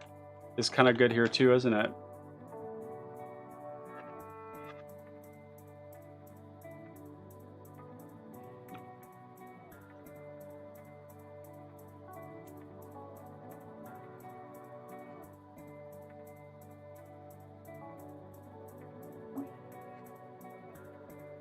We still want to hit our lands.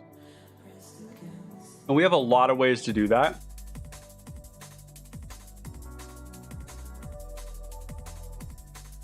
I think it's important we have like a prevalence of mana.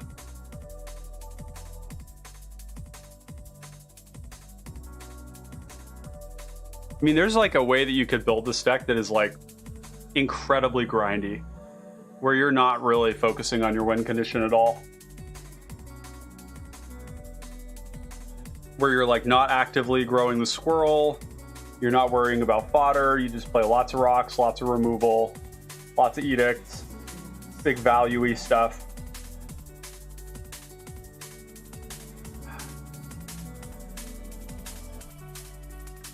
Huntmaster is good.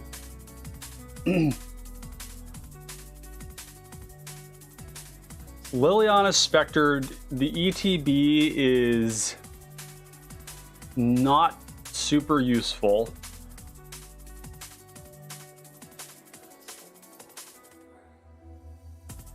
I'm sorry, Lily. I love you. I'm not running Gary.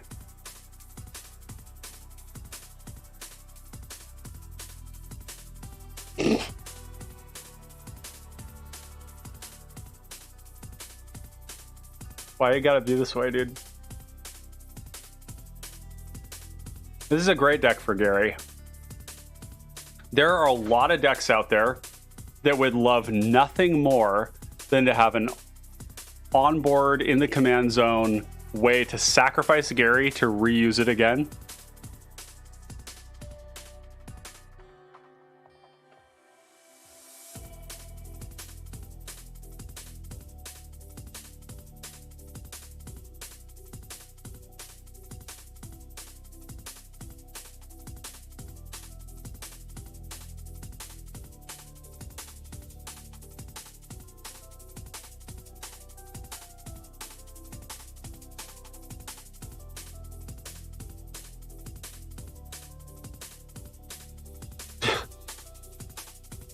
So silly.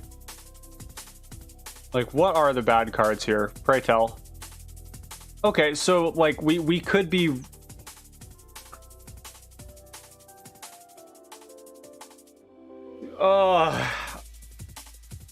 I just finished the Dota TV show, Dragon's Blood. Highly recommend all 3 seasons, even if you've never been a Dota enjoyer. Like Arcane, if you've never even played League of Legends, it's amazing. I want to be like, bless me, Mene. Bless me, Salamene. Give me strength to cut the cards that I think are good, but maybe just aren't good enough. Gixian Infiltrator and Bloodbriar might not be good enough. These cards... Okay. Aristocrats has a problem, and it's that it wants to have your payoff, your food, your sacrifice fodder, and your sacrificer all in play all at the same time. It's very hard. It's hard to do. But once you do it, you have like this value engine that like people have to disrupt by just getting rid of the sacrificer. Gixian Infiltrator and Bloodbriar take a lot of work to make good. And these cards are often not good top decks because you kind of wanted them in play. They're not good later on.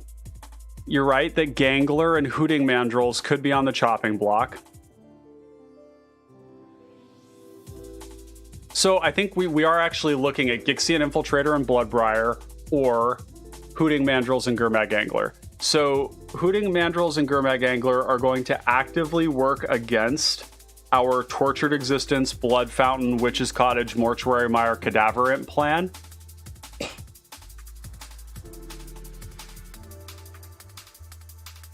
They're going to be bad in our opening hand. These cards tend to be bad in your opening hand. I don't tend to like them in my opening hand. These cards are good in our opening hand. Turn 1 Squirrel, turn 2 Infiltrator is actually really strong. So,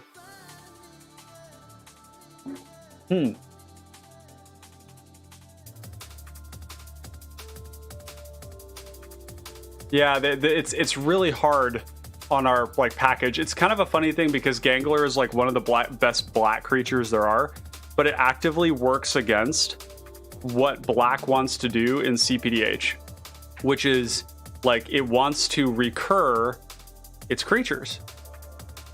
So Hooting Mandrills is the worst one. And I think it's got to be Gurmag Angler. I don't think these cards are... I mean, I'm going to feel like Gurmag Angler is kind of a funny one because this card is probably just like at face value better than Bloodbriar. Right? Like if you cast a Gurmag Angler for 3, which is the same price as the Bloodbriar, it's way bigger. But the Bloodbriar can...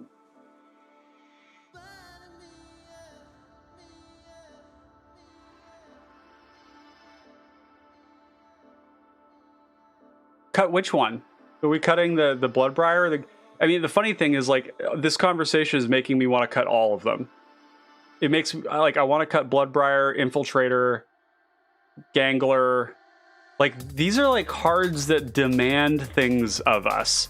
They demand things of us. They make us, like, do weird things to make them work. Like, Gangler is at its finest when you're casting it for 1 in a deck that does not give a flying fuck about what it's exiling. Yeah, no, this is so liberating, chat. Yeah. Okay, so 2 mana for that effect is good. So yeah, like on the curve, maybe the Gixian Infiltrator stays because the Gixian Infiltrator is a 2 power creature for 2 that grows over time, right? That's a good turn 2 play. So maybe that's the one we keep. How's that sound, chat? That would bring us to 100 cards. But you know what's going to happen, right? Is that for the rest of my life, I'm going to get spammed with messages that says, "But Papa, why don't you have Bloodbriar?"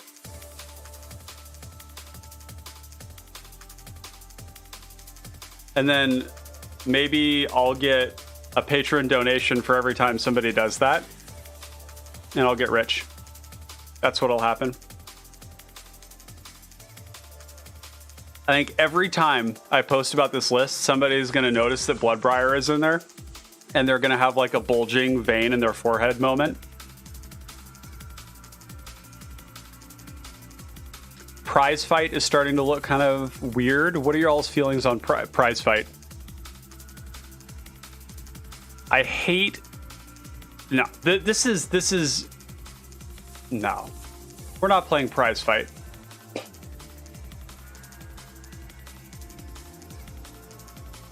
Yeah, so that's exactly true. This is the essence of it. Do you really want a 3-mana 2/3 on turn 6? It takes 1 to 2 turns to get it to be worthwhile. The best thing about Briar is that it's a 3-mana 2/3, but that's it. At least they'll see it in considering, yeah. Well, and here's the other thing. And maybe this is what sways us back towards playing them, is that it is permanent, okay? So we don't have to sacrifice anything with our squirrel to make them good. So let's think about another scenario. Bloodbriar plays down mid-game. Okay, I was wrong. Mid-game, they're actually good because we have all this stuff in play that we can sacrifice. Instant speed. We have treasures, we have food, we have blood tokens sometimes. We might have scions. So yeah, what if Bloodbriar and those other ones like Bloodbriar and Infiltrator come down and then they immediately grow? Like what about this? We have like 12 mana in play because we're a ramp deck. And some of this stuff sacrifices and we go Bloodbriar. And then we like play a bunch of other stuff and then like we sacrifice blood and food and treasure and things like that. Maybe we sacrifice a rock. And when it attacks next turn, it's like 6/7. That's actually a lot better than Gurmag Angler. Man, the waffling is so real tonight. This is gnarly, super gnarly. This 3-mana, this 3-hour-long stream here where we basically like built 2 decks. Is there a reason that's better than searching for the initiative? Could you clarify what you mean by that? Because we have the initiative cards already in here. No, I totally understand. It's fine. Like, what's your argument for... And I guess I don't understand because we have Avenging Hunter, Vicious Battle Rager, Underdark Explorer. So, like...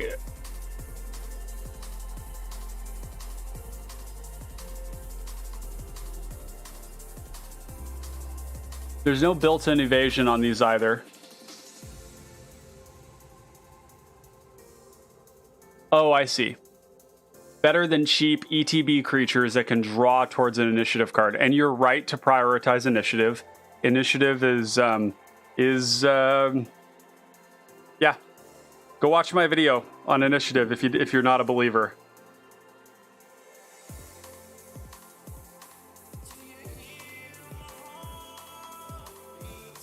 More cards that draw cards.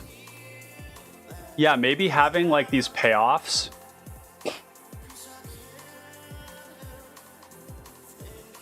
Okay, well, so this is why I had it organized before in terms of like actual threats in the deck. So let's look at how many actual threats we have in the deck other than Squirrel. Bone Picker, Bayou Groff, Gixian Infiltrator,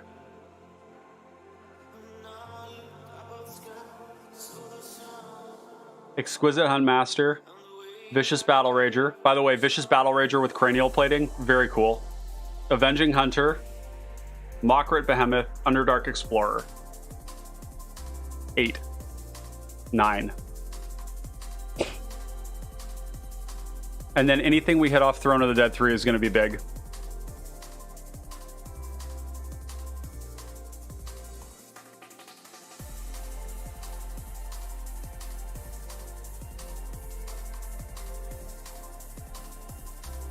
Oh, it's 9. 10. 10 with the Ravenous Squirrel. And then Cranial Plating is like 11, because every time we have Cranial Plating turns anything into play into a cruise missile. So, yeah, I put Gary in there as a threat. Yeah, and Gary I think is going to be really. We didn't have Gary in it first because we were Smooth Brain and we didn't have it. But like Gary's a win condition in this deck. Like if we get Tortured Existence and we just go like Ravenous Squirrel, sack it, Tortured Existence it back, replay it again, we're gonna win the game. I'm gonna run one card as a meme one time and hope they win with it. I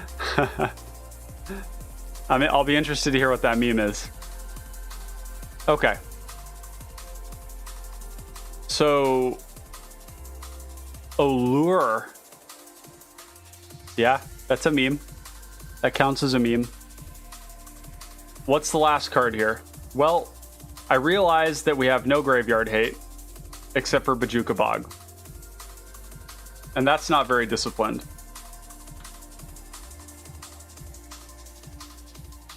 Oh, Battle Rager. Okay, sure. So, like, Nihil Spellbomb, technically, I would really... Relic is okay. Relic is actually... I don't like that... Like, Relic works against our plan a bit. I don't like that. I think Nihil Spellbomb is going to be a lot better. Relic rarely is useful for eating the graveyards. It is sometimes, like 25% of the time. But Nihil Spellbomb actually sacrifices itself, whereas Relic exiles itself. So Nihil is great. We want Nihil. This is a fantastic card, and we can just sack it at any time and draw 2 cards for the squirrel. I really, really wish we had room for crop rotation and expedition map, because these 2 cards right here are some of the best cards in our whole damn deck. And this deck has a ton of strong utility lands. And they sacrifice themselves. You know?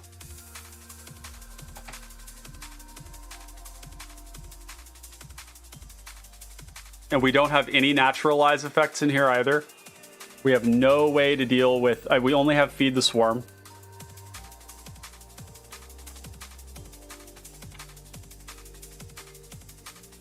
Yeah, it's possible. I'd pay 3 mana here for a Witch's Cottage. Could you explain what you mean by that? 3 mana for a Witch's Cottage. Are you suggesting it's a really good card? Oh, yeah. No, totally. I see where you're going with that. 1 mana for Expedition Map, 2 mana to crack it. Yeah, so Expedition Map is like, yeah, I mean, it's really, really, really good. And like, you're totally right. Like, Cottage, Mortuary Mire, Haunted Fengraf, we have all these ways to do it, which means that the chances are when we get the map, there is going to be 1 more of those cards in our deck that we can go and get. And if we don't, then we have Golgari Rot Farm to pick one of them up from play. It's also Bojuka Bog for Graveyard Hate. It's Opal Palace for when we want to close the game out. It's a lot. And Crop Rotation is also really good. Expedition Map just has the advantage of being an artifact. But I would like to have both of them. It would shore up the weaknesses of the deck. We also...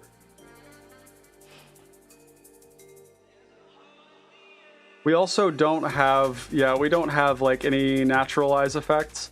I guess the question is, like, what do we care about that we would want to destroy? Like, do we care about an opposing Pestilence? Maybe. It's quite likely our Squirrel. Cut Ranger. So, Sylvan Ranger. I think Sylvan Ranger...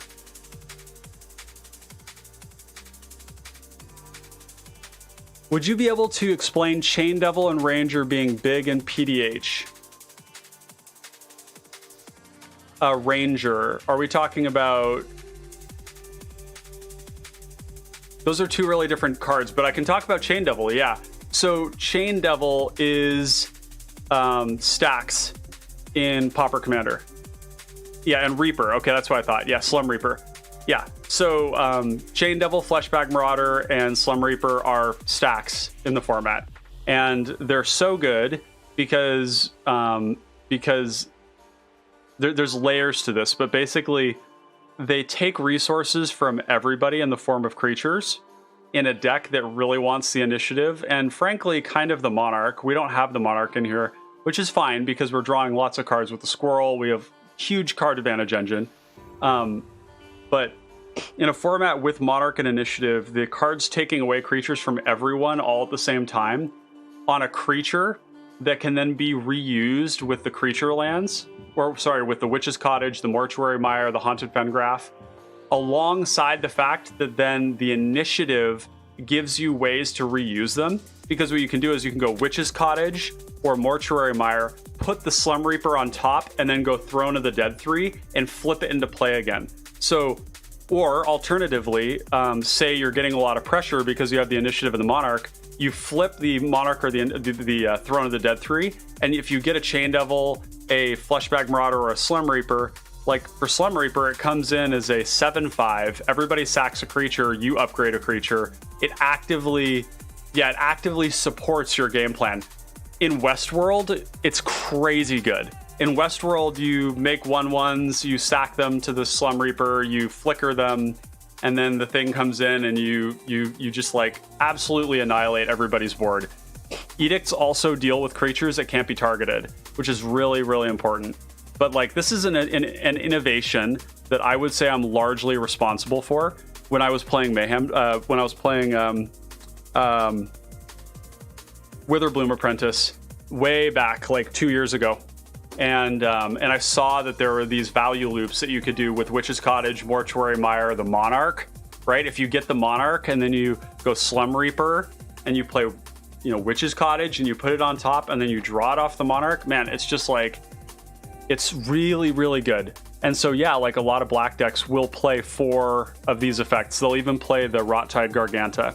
And it gets even better as you start playing more creatures that are lower down in the curve, because then you start to upgrade them. You upgrade like a shitty 1/1 into a 5/4. But fundamentally, this is like one of my favorite things to do in the format. Witch's Cottage, Mortuary Mire, Haunted Fengraf, Golgari Rot Farm, these Edict creatures, and D's Nuts with Tortured Existence. Tortured Existence creates game states that you can no longer kill your opponent. If you have Tortured Existence and you're drawing cards and you're making creatures and you're flipping them into play with Throne of the Dead 3, and then your opponent who's doing that is using Tortex to like constantly replay their Edict creatures, it's very sick, but it's very sad for your opponents. So yeah, in Westworld, definitely do that. I would even play the Rottide, because it's so good in that context. All right, we need to get Crop Rotation and Expedition Map in this deck. And those are the last ones, and then we're gonna wrap it up from there.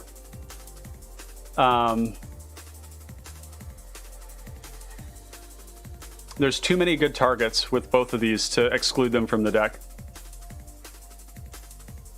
We're definitely like kind of shy on interaction, which I'm nervous about.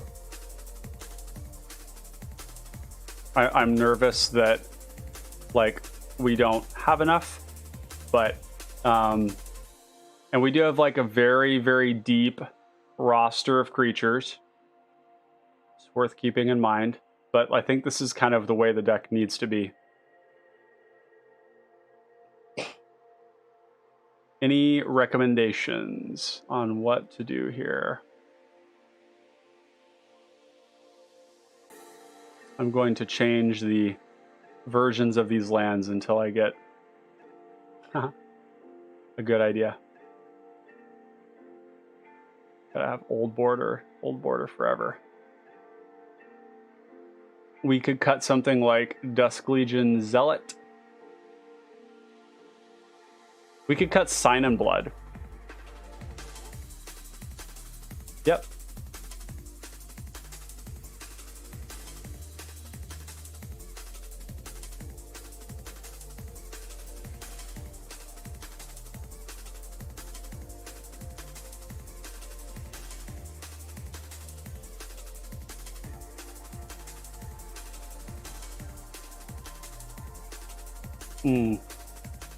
Okay, so it's a ramp. It's a ramp card. So maybe it's Guardian Idol. I like the Gilded Pinions. I think this is an important card. Being able to have evasion for the squirrel eventually, or for anything else, is really good. Just being able to give something flying is like as good as having, you know, yeah. Idle is a little funky. Okay, so where Idle is another thing I just want to mention, Idle is a very good card because when somebody wipes the board and you have Idle and they've got the initiative and the monarch, but everything is dead, Idle can animate to take it. And then you sit on the initiative and the monarch for the rest of the game because it takes them so long to rebuild and so long to get back at you that it's just not going to happen. Another thing you can do with Idle too is you can like play these edict creatures. One of the reasons that Idle is good too is that you can always animate Idle as sacrifice fodder for other people's edicts. So lots of good reason to play the card, but like, I don't know, is it good here? Like Everflowing Chalice is probably better in this deck. Prize Statue. All right, let's just cut Idle. There we are. We're at 100 cards.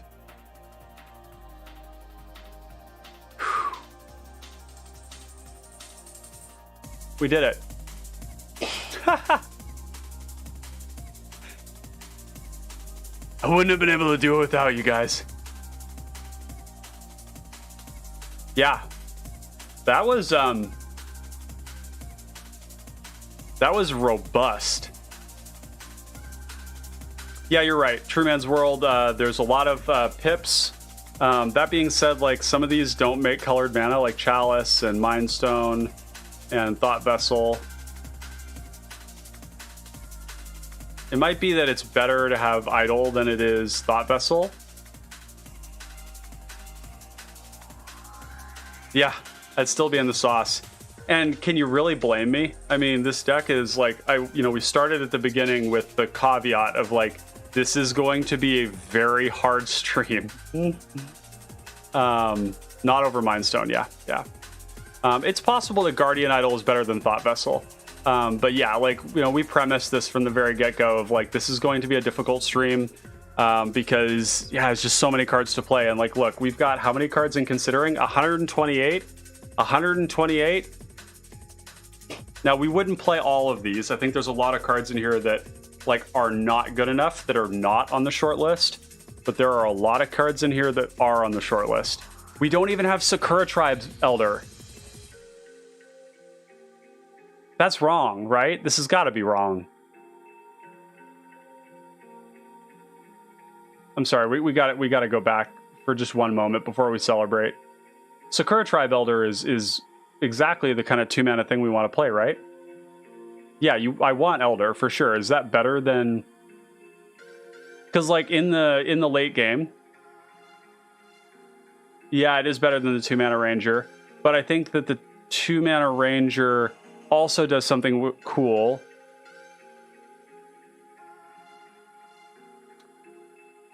I guess so. So when I think about the Ranger, now the Ranger isn't. Well. Why? Is Thought Vessel worse than Ranger? Because I like that it produces a body that we can sack. Right? And it's a body we can attack with.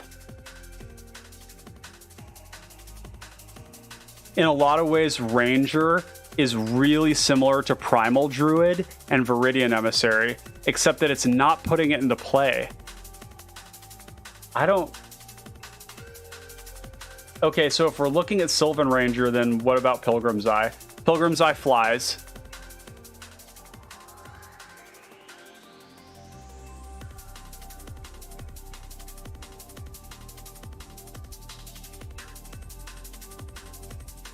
Maybe Farhaven Elf?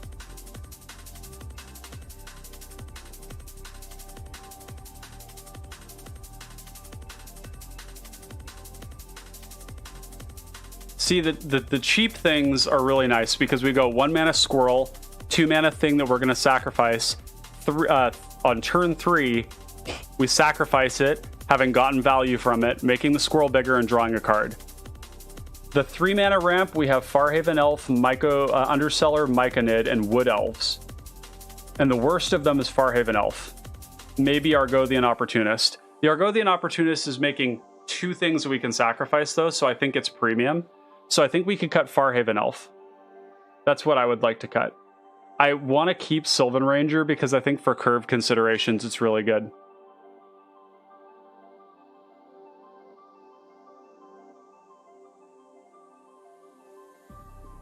Yeah, I think that's what we want to do. 15 ramp spells. Yeah, okay. Yeah, okay, there we are. This is what we can be happy with here. You know, again, like, I would love to have filled this out with more stuff. I would love it if we had more removal. I'm concerned about this. The, you know, 10, 13 removal effects is a bit shallow. And 2 of them don't hit black creatures. Not that black creatures are the end-all be-all, but like, yeah. Okay. Take this on a little swing through. This is an amazing opening hand, right? Let's go. True Man's World, dude. No. You need not apologize at all. You have done nothing wrong. You have been very engaging in chat all night with great recommendations and great questions. So don't you feel bad at all. You are not newbie. I came back into Magic the Gathering 7 years ago after I started playing an Invasion. My origin story. I started an Invasion because my French exchange student bought me a box of Invasion, 36 packs, and I was 7 years old, and it felt like an eternity when I opened them all. It was amazing. It completely hooked me, and then my friends were all playing, and we played like the Unfinity sets, and they were all really smart and like Mensa level genius kids. And so they knew what they were doing, where I was kind of like, oh, look at all these elves I can put in my deck. And my first deck was like, my first 3 decks were all built around the Jund colors. I didn't understand blue. I didn't get it. So I liked killing things with Flame Tongue Kavu. I liked elves. And I liked dragons. So I had all the dragons. I had Daragaz the Igniter. And, you know, all those. But long story short, I softly quit playing in 5th Dawn, before 5th Dawn. And then the next time I started playing again was in Kaladesh. So I totally understand. Long time away. And as Praxia or Thanatos says here, the entire point of these streams is to help people who think they might be newbie. Yeah, that's part of it. I think like I try to hit on a couple of different a couple of different elements of it. Like I want people to see like the sort of sophisticated decision making of that we can kind of galaxy brain together with like several talented deck builders all in the same stream at the same time, building things together. And there is like a higher skill level element to that, like a higher sophistication. But I also really want these streams to be very accessible to people, and to be able to show people that like how to build these things. So they're as educational as they are, you know, for like sophisticated deck builders. So Praxis says it's why my crew liked your videos. Well, that's great. That's music to my ears. Okay. Yeah. So let's go real quick here. This is gonna look awkward for a second because I need to switch my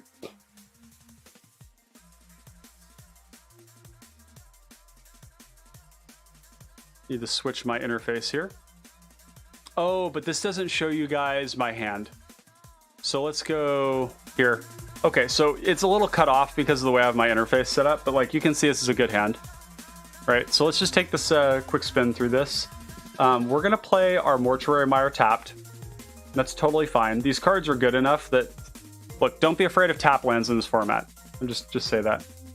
Oh, but you know what that means is we can't play Squirrel on turn 1. I think that's okay. Squirrel will fit in along our curve. So we untap, play this Swamp, and we're going to play Mycosynth Wellspring, and next turn we're going to go Signet. Yeah, we'll figure it out. So we're going to go and get a Forest. Nope. Going to go and get a Forest, put it in the hand, draw a card. Okay, now we're cooking. Now we're cooking.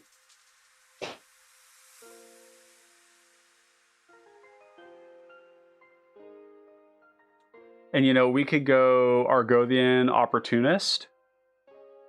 This is like one of those hands where we could also go Golgari Signet into... No, we want to go Golgari Signet into Dusk Legion Zealot. Draw a card. Yeah, okay. And now we have 5 mana. And we could go... Yeah, we're going to go Nihil Spellbomb, Squirrel. 1, 2, 3. I think we go Opportunist. We don't really need the cards. We just want to ramp right now. So we go Power Stone, tapped. Okay. 1, 2, 6. So, yeah, Sky Scanner. Let's just see what we get with Sky Scanner first.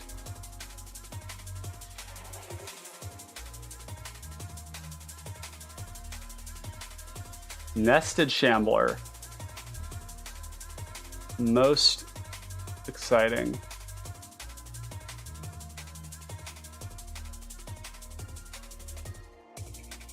Okay, so we're gonna pay 1. And then we wanna play out this tap land. And then I think we wanna hold up Village Rites. Even though I wanna play out Executioner's Capsule. And we're just gonna Village Rites away this Dusk Legion Zealot. Draw 2. We could have even started with that, and then had we could have played the Swamp and then the Executioner's Capsule. But yeah, okay. So now we want 1, 2, 3. I always like tapping my Signet, because Signets make awkward mana. So say we like attack, and then we play Fleshbag Marauder, and we like sacrifice this. This is now like this. And then we like pay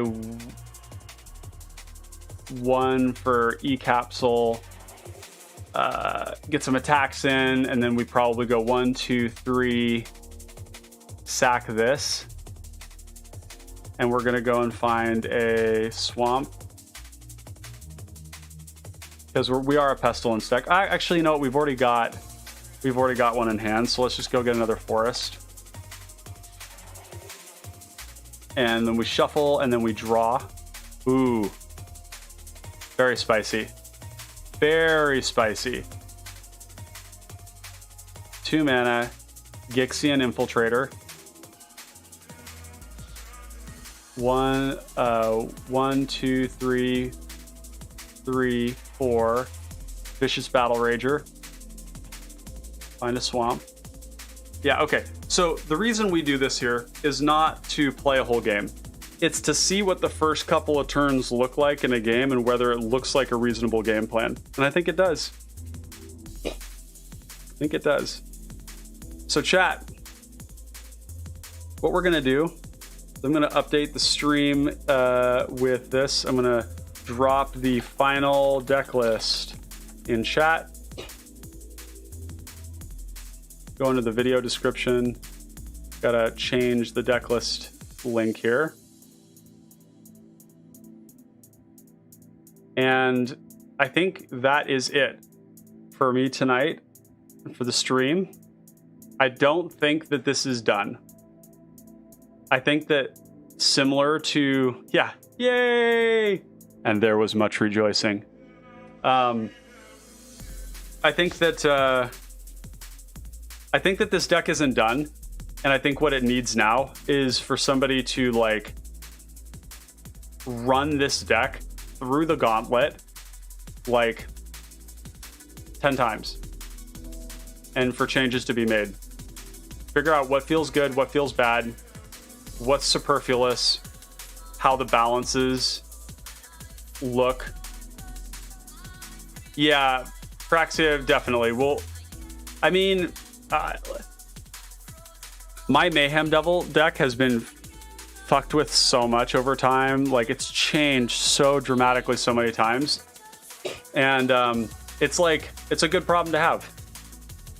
I mean, Mayhem Devil is a wildly fucked up deck. It's very, very good. Very good. I used to run Train with that deck when I was like really, really passionate about it. And it just felt really powerful.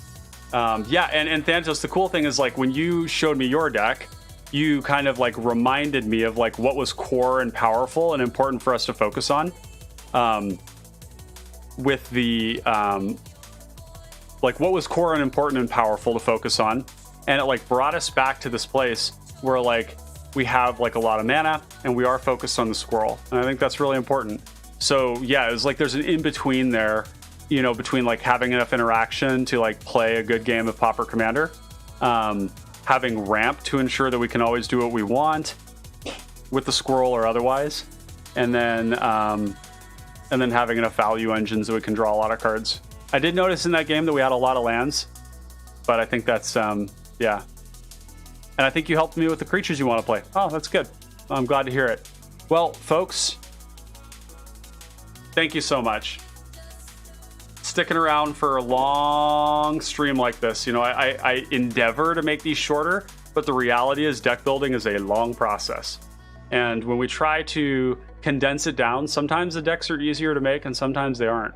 You know, if you sit down with like Third Path Iconoclast, you get into a same problem, same issue. Just so many good cards, so many directions. You have to be very intentional about your game plan and what you want to be doing. And there will be more of them. A stream that is coming up soon that you all may want to be aware of. Let me pull up my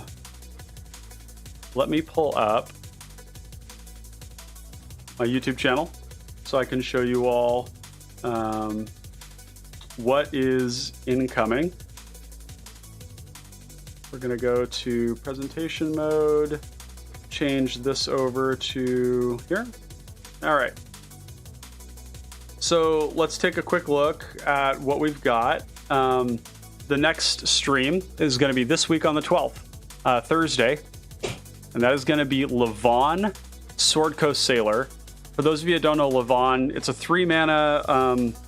3-mana Kiln Fiend in your command zone, okay? Except that it's whenever you cast a non-creature spell, you give target creature plus X plus O, where X is the converted mana cost. And of course, we're playing blue alongside it. And it just so happens that blue and red have like some of the more broken like free spells. So you better believe we're going to be casting a 1-mana Treasure Cruise to give +8/+0 to our creatures. You should see the game. It's in the, if you search in my library of live videos for Levon, you'll find a game where Dallas Peterson from Pittsburgh, he cast Treasure Cruise for 1, gave +8/+0 to a creature. He drew a Gush. He gushed for free for 5 +5/+0. And then I think he like killed me and killed somebody else with like a Teamer Battle Rage. It was insane. So that's going to be another deck where you're going to see a similar problem, because non-creature, the buff being non-creature spell dependent. So it could be a mana rock, means that I'm going to be looking into building that as like a aggressive slanted mid-range deck with lots and lots of rocks and lots of tokens. We're going to be doing a similar thing where we have tokens that we make big and that our opponents feel really shitty when they have to block our like 7/1 goblin token with their like precious blocker, but they're going to have to, and we're going to draw a ton of cards while we do it. So definitely come around for that one. It's going to be a lot of fun. I don't know if I'll have a co-host for it yet. I do like it when I've got co-hosts, but we'll see. And then in the future, as you see here, I'm going to be starting to do primers. I have a new series coming out called Pauper Commander Primers. And these primers are going to be short videos. I'm going to have like a good note sheet. I'm going to cover things really quickly. I'll be doing it live because that's how I best operate. And that'll give you all a chance to ask questions while I'm there that other people might ask in the future. But the goal is to make evergreen content here to broadly cover what the commander is doing, what the deck is about, and then people will be able to come back to these as a resource. So definitely show up for those as well. I'm streaming on Mondays and Thursdays. I'm probably going to be doing a lot. I might even be getting up to 3 days a week here at some point soon. Other updates, Clay and I are going to be sitting down this week to update our Patreon, which we just got to 1,000, which means we can start looking into membership. We had to apply for it. I didn't know that we'd had to do that.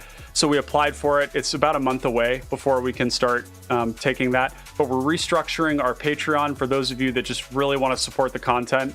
There will be perks involved, and they will be very valuable perks. But if you just feel like supporting the content, supporting me as a content creator, Clay, and making sure this community keeps going round, that's one way you'll be able to do it.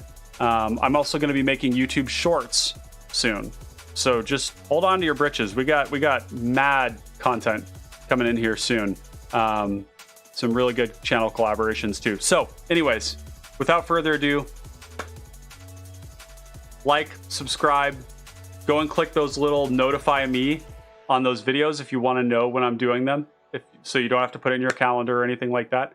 If you enjoyed the content, and I really appreciate you all being here today. I played to the suffering, part of the narrative here, but I really enjoyed this. This was super fun. Great recommendations from chat, great engagement and participation. I really appreciate you all. Have a great rest of your evening. Connoisseurs of Fine Common Cardboard. Peace out, friends. Yeah, thank you. I will get some rest.